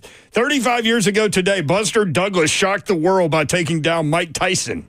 I was wondering what the heck you were talking about. They were in the Tokyo Dome. Okay. Mike Tyson was undefeated and the undisputed heavyweight champion. He had never been knocked down even. He was 37-0 with 33 knockouts and was a 42-1 favorite over Buster Douglas. 42-1. Jeez. Bobby Brown said that he and Tyson partied extensively the night before the fight. Of course. And that Tyson said that he could go 5 days without sleep and beat Douglas. Okay, Kirby. That totally sounds like Kirby. Kirby said he can go without sleep for 3 days and still function. I'm like, no, you can't. You can barely function when you sleep. This was supposed to be a warm-up fight before Tyson would meet Evander Holyfield in the ring. So instead, Buster Douglas ended up fighting Evander Holyfield and lost. So he only held the belt. Like, he didn't win a fight with the belt. Douglas knocked down Tyson in the 10th round, first time in his career. Douglas's first title defense, I said, was against Evander Holyfield. Douglas was knocked out in the 3rd round of that matchup. He's still going. He's 64 years old. So while Tyson was partying extensively with Bobby Brown the night before, Douglas had different things going on. His mom passed away 23 days before the fight. And after the fight, he said, I won this fight because of my mom. So there were different things going on there. Very different ends of the spectrum right there. So Tyson had fired his cut guy, his corner guy. So his corner was in shambles. They didn't even have ice packs in Tyson's corner. And so when Douglas got a right hand in there and Tyson's eye was swelling, they didn't have ice packs. So what they did was they filled up gloves, like trainer gloves, with water and were rubbing the gloves on his eye. Completely unprepared. I mean, listen, man. I don't care what you're doing in life, but you can control being prepared. Control that. Wow. 42-1. I remember when that happened, man. I mean, he was the most dominant sports figure. I don't care what sport you're talking about. At that time, he wasn't just knocking people out. He was knocking them out in like 10 seconds, 20 seconds, 39 seconds. Crazy. So imagine you're like out and you see Mike Tyson just partying like a day before the fight. In Tokyo. And you're sitting there like, what are the odds on this fight? 42-1? Yeah. I'm gonna throw $100 over on the other guy and Buster Douglas. There you go. I can't believe that was 35 years ago. I mean, if you're a certain age, I mean, that's. But Mike Tyson, man, he was must-watch TV because you were like, this guy's going to, like, he knocked out Michael Spinks in like 13 seconds or whatever it was. I mean, it was crazy how dominant he was. Just with his black shorts and his black shoes and just mad as hell. 615-737-1045. Darren on Nolensville Road. Darren, what's up, man? What's up, guys? How are y'all? Yo, so watching the Super Bowl kind of changed my stance on the Titans draft options. Okay. Watching the Eagles get that type of pressure with 4 rushers, completely disrupting Patrick Mahomes, essentially rendering their downfield passing game useless, sacking him, 5 times? 6. It made me realize, like, something like that can win you football games and change your franchise. And in a year where the more I hear about these quarterbacks and the discussions about which one's going to go first, the more it seems like we're convincing ourselves that one of them is a franchise. When Abdul Carter's sitting there, that could absolutely change the way you win football games. I want you guys to take on it. And side note, what do you think the Titans would be willing to give up, or what is Myles Garrett worth as this trade talks continue with him? I appreciate y'all. Love the show. What the hell? It's 3HL, you know? Thanks, Darren. We do know. Yeah. Hey, listen, 16 pressures, 6 sacks, 38% pressure rate, most in a game in his career for Mahomes. How many times was he blitzed? 0. I think there were 6 quarterbacks that have not been blitzed. Dropbacks In a Super Bowl, and all 6 lost. Yep. All 6 sacks came with the score growing to 40-6. All of them came then. I know that it ended up 40-22 because Philly backed off, but en route to the 40-6 lead, 6 sacks. Yeah, and Abdul Carter tweeted out like defense wins championships or something. He tweeted that out. I get it. So, and in the Philly defense, if you missed yesterday, all the players I went through, but 4 first-rounders, 1 second-rounder, 1 third-rounder, all drafted 2021 or later. Then, and these are in their starters, a 4th-rounder in 2018, Sweat, we talked about him, and then an undrafted guy in Reed Blankenship from MTSU, undrafted guy, and then trade free agency. They had Slay and Gardner Johnson or whatever. This is how it's supposed to all be concocted. This is the winning recipe, right? For a Super Bowl winning defense. You got to hit on your draft picks, and the Titans have not hit on their draft picks. Myles Garrett, he brought up. You're going to have to give up a lot. A to Z Sports went through a potential deal. And you move back to 2, and then you give up next year's first round. You give up second round this year. You give up a lot. So, and you also have to realize the Titans don't have any draft capital this year, minus the first pick. They don't have a 3rd round pick. So if you give up the 2nd round pick, then you're drafting at number 2, and you're either getting Abdul Carter or Travis Hunter probably at that point, and then you don't draft again until the 4th round. Theoretically, they've got 3 4th round picks, so they could maneuver, and they probably will, their way into the 3rd round, but as it stands now, that's where you are. Also, Myles Garrett does not want to come here. No, he does not. Well, allegedly, yes. Well, but he made it very clear he wants to go to a contender, which is why he wants out in the first place. Now, he does not have a no trade clause, right? So at the end of the day, it's not going to be his choice. He's going to have to sign an extension wherever he goes. Right. And there's no way in hell he signs an extension with Tennessee. No way. Unless they pay him an absurd amount of guaranteed money. And that like Deshaun Watson level smart. Money. Yeah. Yeah. So because of all of that, I think it's one of those floating in the clouds kind of wants. 615-737-1045. Yeah, I'm not down with it. I don't think there's any way it happens. Sandy in Bellevue. Sandy, what's up?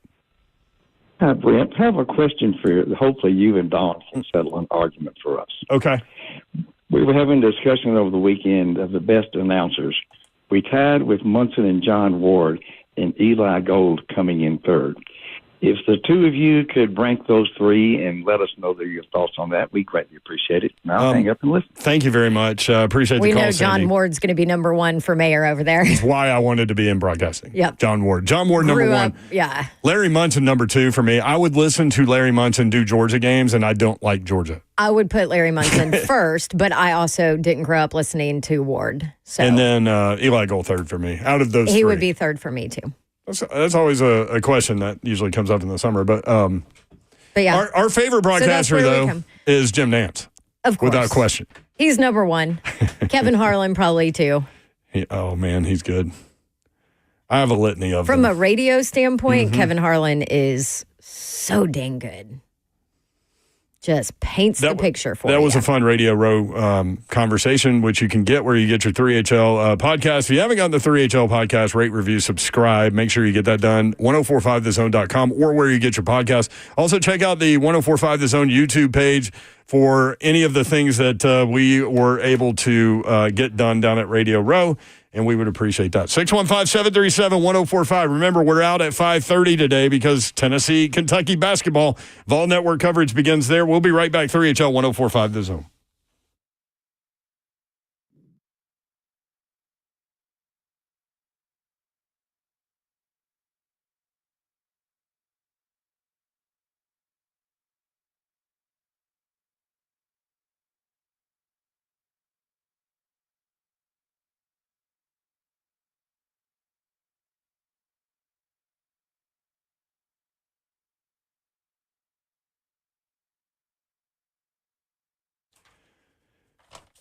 If you are often feeling tired, lacking motivation and drive, gaining weight, or noticing a loss of muscle mass, these could all be signs of low testosterone. Don't wait. Find out.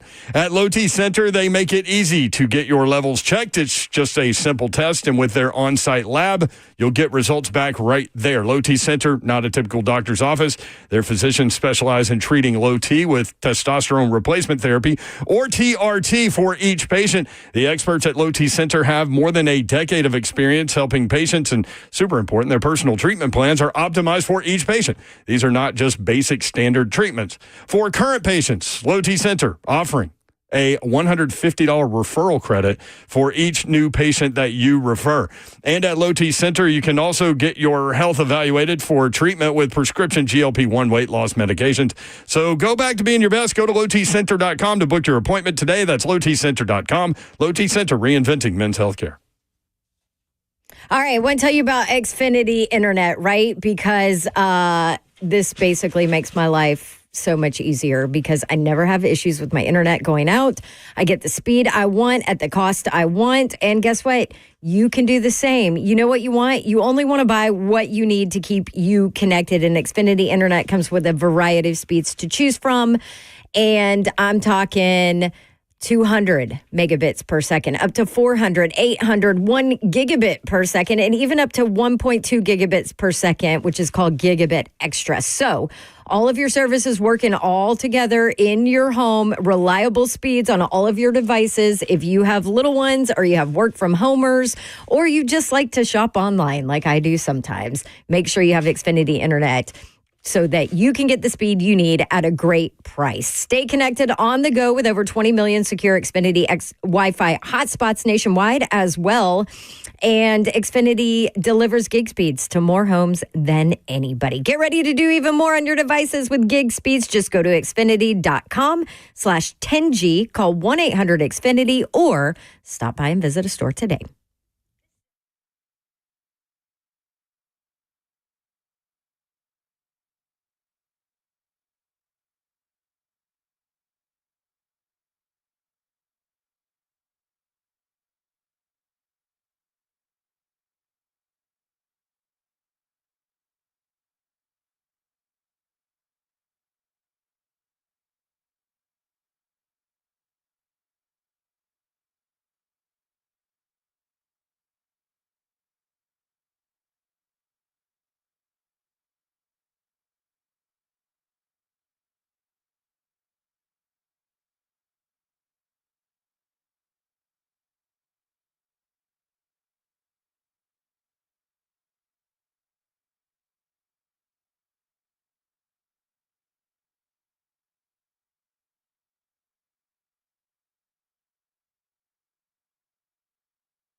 Good evening. It is 5:01. I'm Joseph Bonanno live from the 104.5 The Zone studios. In NFL news today, the New Orleans Saints have officially named Eagles offensive coordinator Kellen Moore as their next head coach. Moore, fresh off a Super Bowl win over the Chiefs, in which the Eagles offense scored 40 points, now takes over down in New Orleans. Former Chargers head coach Brandon Staley is a serious candidate to become Moore's defensive coordinator down in the Big Easy, according to multiple reports. Staley spent last season as the 49ers assistant head coach. In college hoops tonight, number 5 Tennessee heading on the road against number 15 Kentucky. Vols look to avenge their 78-73 loss to the Wildcats from earlier this year. Tip-off for that one at 6 p.m., and you can catch the Vol Network coverage of the game right here on The Zone starting at 5:30. Vanderbilt hosts number 1 Auburn tonight. Tip-off at Memorial Gym also at 6 o'clock. Number 22 Mississippi State hosts number 3 Florida at 6. For your foundation repair, waterproofing needs, you need to visit USSTN.com. Breaking news at once on your home for the Titans and Vols. This is 104.5 The Zone.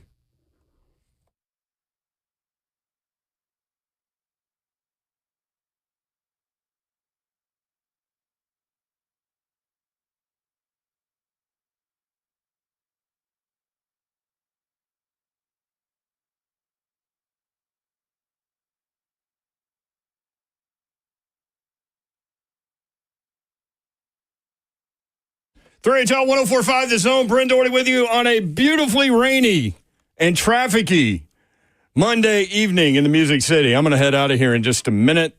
Senior day over at CPA. Nice. And traffic is horrible. So it is senior night over there. Babsy's going to take it until 5:30. So if you want to co-host with her, we're talking about Tennessee, Kentucky, Vanderbilt, Auburn, and Aaron Rodgers done with the Jets. Would you want him here?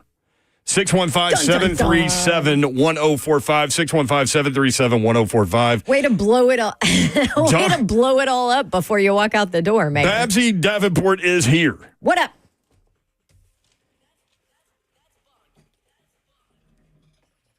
Twitch, please. Let's go. Oh, did you say Monday? Did I say Monday? I think you did. Who the hell or knows? I said Monday. I know it's Tuesday, but it ain't I Monday. might have said Monday. It's Tuesday now. It feels like a Monday with this weather. We're a heartbeat away from the middle of the week. That's how quickly this thing rolls, man. I'm still so upset. We went from like 75 and sunny with a nice breeze to this crap. Right. To this. We were in New Orleans where it was like you guys were sweating. It was steamy. Yeah. It was moist. Was not. It was perfect. That final day, that on Friday when we were walking around, like when we went to go get lunch, we were walking outside. Oh my gosh. It was beautiful. Felt phenomenal. We're so close. We're so close. We're almost there, right? We just got to get out of this winter. You know that we're going to have like at least one more snow in this freaking city because it happens every time. Our buddy Mark McNulty put out a TennesseeWeather.com report. It's actually TennesseeWX.com. Some gigantic snowstorm is going to sweep across mid-America, including the Southeast, and dump. They're projected. Now, this is 9 days out, so lots of things change. And other apps haven't even caught up to this, so who the hell knows? I haven't seen this anywhere except anywhere from else. McNulty. But this one particular report and forecast on February 20th, 9 days from now, in Nashville, 19.6 inches of snow. No. 20 inches of snow. Stop. That's what they say. All right, Mike, drop it. Get out of here. How appropriate is it for you to drop that and then leave? On the plateau, 27 inches. Yeah, me too, Callie. I'm with you, man. Can you imagine? No. I mean. Okay, so that's the plateau, though, kind of area is what they're thinking. Yeah, but 27 inches. Like, I was in Knoxville in 1993. We had 23 inches overnight. I told this story the other day. It's when Tennessee lost to Kentucky by like 70 in the SEC tournament, which was played for some reason in Lexington that year. Let's just go play the SEC tournament at Rupp. How about that? Well, for a long time, 23 inches of snow. That was SEC basketball for a long time. Yep. But SEC tournament's going to be fun this year. It's going to be amazing. In Nashville. So Aaron Rodgers done with the Jets. They broke up with him face-to-face. He flew out there. So no text message. Maybe Dawn can tell her story as I exit stage left. But oh, that's right. But appreciate all y'all. Call in, hang out with Dawn for the next half hour. 615-737-1045. Thank you, Babsy. Yeah, have fun. Congrats to your kids. Senior night is awesome. Congrats to all the seniors over at CPA. I think they have 7 on the men's team and 6 or so on the women's team. So I can't imagine as a parent being like, after all these years, and then they're seniors and they're out. But so congratulations to them. Go enjoy it, Mayor, and we'll see you later. We've got basketball to talk. We've got Tennessee, Kentucky tonight. We have Auburn, Vanderbilt. Auburn going to go try and disrupt the Memorial Magic that's going on. Zeph's going to... There you go, Zeph. Put yourself up on the screen. I'll join you. All right, you can join me for this show. Let's talk Aaron Rodgers first, and then we'll hit basketball as we lead into Vols Network, because the game will be right here on the Zone at 5:30 is when we're out. So before that, Aaron Rodgers, the Jets basically met with him in person. Mayor was talking about that. Met with him in person. It almost seems to me from some of these reports, Zeph, that they basically said, okay, we're going to lay it all out for you, and this is what we want. This is what can happen. This is what you have to do. These are all the things that are going to happen if you're going to be our quarterback here next year. And I would imagine that Aaron Rodgers was like, nah, I'm out. One of the things that Diana Rossini reported was that the Jets told him he could no longer appear on the Pat McAfee show. That if he wanted to be with the team next season, that was going to end. And didn't he make a lot of money doing that too? I would assume so. I want to say it was like $1 million or something a season. It was a lot of money. Yeah. And so the quote was from Rossini, "You're not going to do Pat McAfee interviews anymore." They had a conversation with him of, if you were to stay here, here's how we would want it to be. So Rossini had said, this to me is Aaron Glenn getting control back. Because don't you think Aaron Rodgers probably had a little bit too much control with the Jets when he walked in? I actually really respect what Aaron Glenn is doing in there, because you don't want to come into a new organization, or you don't want to go into an organization as the new head coach and you don't have any sense of power. Like, that's just not a place where I would want to go and start my career, my head coaching career. If I were Aaron Glenn. And so I respect that he's walking in there and he's telling people, like, hey, this is my team. Like, we're not, like, because the thing about the Jets is, if you look on paper, their roster was supposed to win games. Although I do think that it was a little overrated. That's fair. But it was blown up and overrated for what it actually was. But even so, they should have been better. They should have been better. Their roster, the record should have been better for what their roster was. And it wasn't. And part of that was organizational failure from the front office and ownership, which we saw when the owner was taking suggestions from his son about Madden ratings, coaching disasters left and right. And this isn't just over the last couple years. This has been like decade-long torment for these Jets fans. Dysfunction. And so now you're coming in and you have a quarterback who's like wanting all this power. He wants to stay on the roster. He wants to call plays. Which didn't work out. It didn't work out. So why would they go back to that? And so I respect Aaron Glenn walking in there and be like, listen, y'all have been a mess for 2 decades. We're not doing this anymore. We're going to fix this. And it's going to start with the quarterback, who everyone seems to be more focused on than what's actually happening on the rest of the team. Yeah, exactly. Well, and basically he's sitting here showing you too, listen, no player is bigger than the franchise. And we say that all the time around here, right?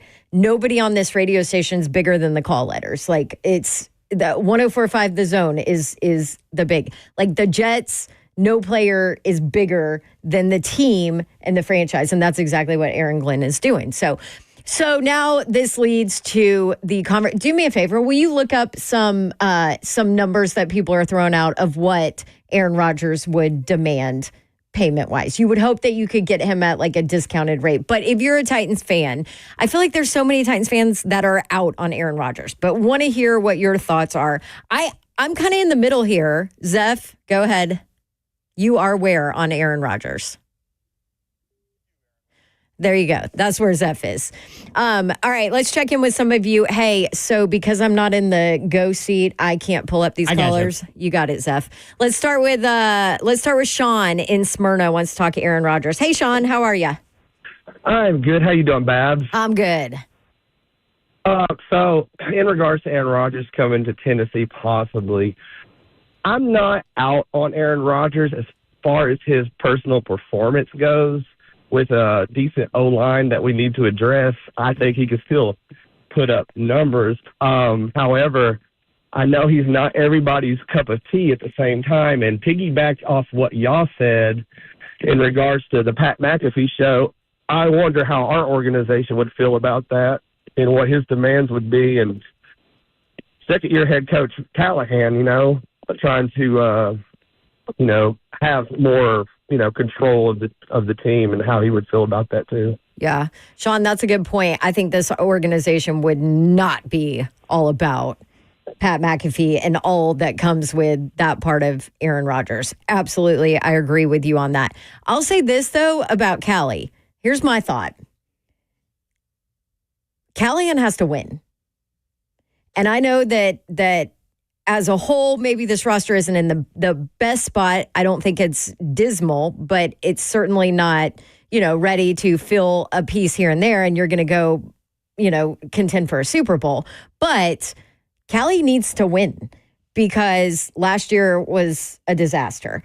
And if you are a head coach, a first-time head coach with a franchise, with a new GM, and you're not his guy, he didn't hire you, and you don't have a whole lot of time to get it right and win games, do you want to put your future on a rookie quarterback or do you want to put your future on Aaron Rodgers?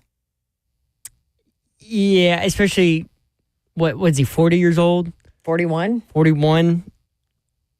You get a little more, I feel like you'll get a little extra time because you bring in a Hall of Famer in here, it's like, okay. Yeah, but it's an old Hall of Famer. Still, it's a Hall of Famer. And you bring Aaron Rodgers in here, the mindset in that organization is that, okay, you have a quarterback who's proven he can win, go win. At least with a rookie, you get a little bit of a break. An excuse? It's an excuse. If you get a rookie quarterback, I don't want you to ruin that rookie quarterback when it's bad because he's not ready. It's true. You can argue both ways, but all right, we got to take a quick break. If you're on the line, stick around. We will get you right after this break. I promise Mayor is at his son's senior night tonight, so you are rocking with me and Zeph. Give us a call, 615-737-1045. This is 3HL on 1045 The Zone.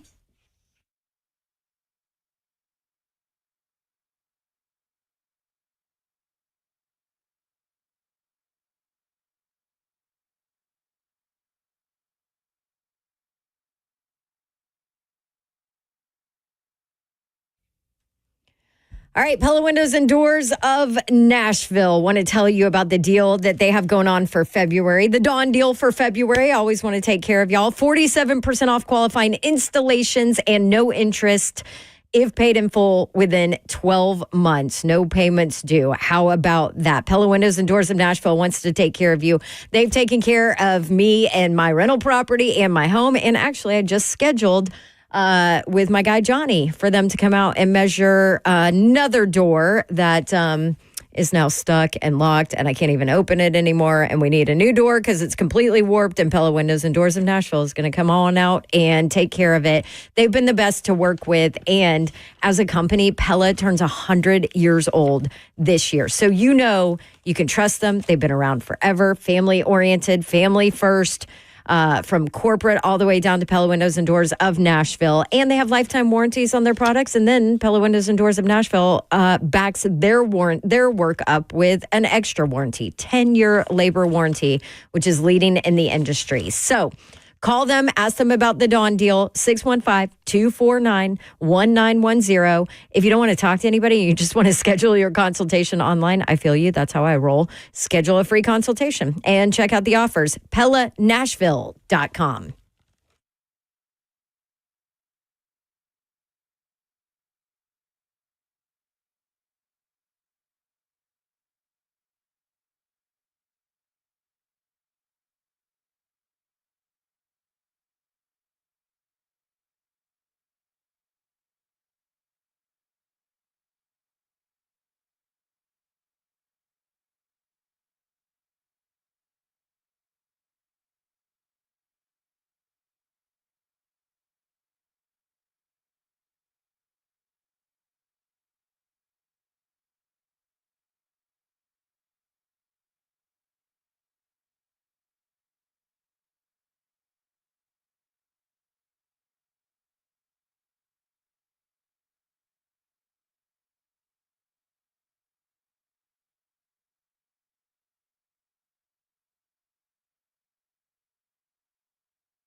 But, oh,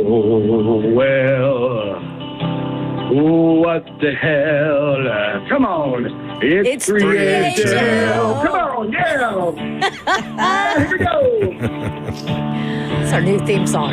That's right. Thank you to Johnny the Poet for calling in today and giving us a little jingling for 3HL. What the hell? It's 3HL. That's how we roll. Wonder how many times a day you guys say that listening to this show. But right now, Mayor is at senior night for his son's basketball team. And so you are stuck with Babs and Zeph, the Babs and Zeph show. But we're talking to Aaron Rodgers and quarterback options for the Titans. Obviously, more news coming out on the whole Aaron Rodgers Jets thing. They laid out a list of this is what we have to have for you if you're here next year, and that includes no Pat McAfee show. And so those peeps have parted ways, and now Aaron Rodgers. I don't know. Could he end up being a Tennessee Titan? It's crazy, Zeph, to see our chat because you have people that are all in and you have people who did I just see? Keith, who said, I'd rather deal with Will Levis for another year than deal with Aaron Rodgers. I mean, that is what Aaron Rodgers has been. I want to say his hope for most of his career is just that polarizing figure, especially with the off-field. Especially at the end. Yeah, and definitely at the end. And with the off-field stuff, even on-field, he's just that polarizing figure. So I'm not surprised that, like, I bet you if you put out a poll right now, like 50-50, that'd be probably one of the closest polls to 50-50 that you will have seen. And like Brent always says, it's hard to get 50-50 in sports. Yeah. Aaron Rodgers might be that just because of how polarizing he is. I agree. So his Jets deal was a 3-year deal, $112.5 million. So basically $37.5 a year, and $75 million was guaranteed, which was the first 2 years. Now, Mayor found something that said Kirk Cousins going to demand $40 a year for a longer term deal. And I mean, I don't know. At this point, would you rather go Kirk Cousins or Aaron Rodgers? I know a lot of people say neither, but you're telling me you're going to pay $40 million for Kirk Cousins? This is not helping my stopgap quarterback conversation. I don't know how much I'm going to believe that number because he's already going to be getting paid from Atlanta. Right, because he's got a guarantee in there, right? Oh, $100 million. 100 of his 180, I think it was, guaranteed. And he only played. He has the best agent ever. I mean, he's made over $450 million earnings in his career. And how many playoff wins does he have? Yeah. Can you remind me? Like, I think one? Yeah. One? Yeah. So, whoever, yeah. Kirk Cousins. Teams are going to overpay quarterbacks. All right. We have just a couple of minutes before we get out of the way for Vols Network. So, for a little basketball tonight against Kentucky. I should say Kentucky for Slay's sake, yeah, Kentucky. Right? Since he's not here to say it himself. So let's check in with some of you. Let's go line to Eric in Nashville on Aaron Rodgers. Hey, Eric, you're up. Guys, I'm a definite no on this, guys. Not only are you talking about Pat McAfee, I mean, will he want Nathaniel Hackett to come here? Will he want Devontae Adams to come here? The darkness retreat, going to Egypt, OTAs, all that type of stuff, training camp. And also, guys, here's the one thing. Even if, let's say, that Callahan was able to make all those concessions or whatever, or agreed not to do all that stuff, still, if he comes here, guaranteed Hard Knocks is coming here. They're here with the Jets last year, and, of course, he would qualify. But even if we don't sign him, I guarantee you if we did something like sign Shedeur Sanders or draft him because of the Deion factor, Hard Knocks would definitely come here. So we fit the category of Hard Knocks. So it's just all that stuff with the circus. I just don't know if we really want to do all that stuff because it's hard enough last year. Would it really be better? I don't think so. It could be much worse. Guys, I'll get off. Y'all take care, and we'll talk again soon. Great point, Eric. And it's the circus stuff that you would have to have the conversations with Aaron Rodgers to understand what you're getting and say, listen, this is not your team. It's not your roster to construct. Trust me, we've had lots of Titans conversations for that. And yeah, for a team that's had power issues, don't need a guy coming here. You don't need a guy that wants power to come in. That's a very fair call. All right, Kevin, Darrington, Donald, all you on hold. We'll hit it again tomorrow. We got 15 seconds. We've got Tennessee at Kentucky. Vol Network next. Thanks for listening. Good night. God bless. See ya. won't want to be unless you're Kentucky about to go up against those Vols. Oh, here we go. Bye.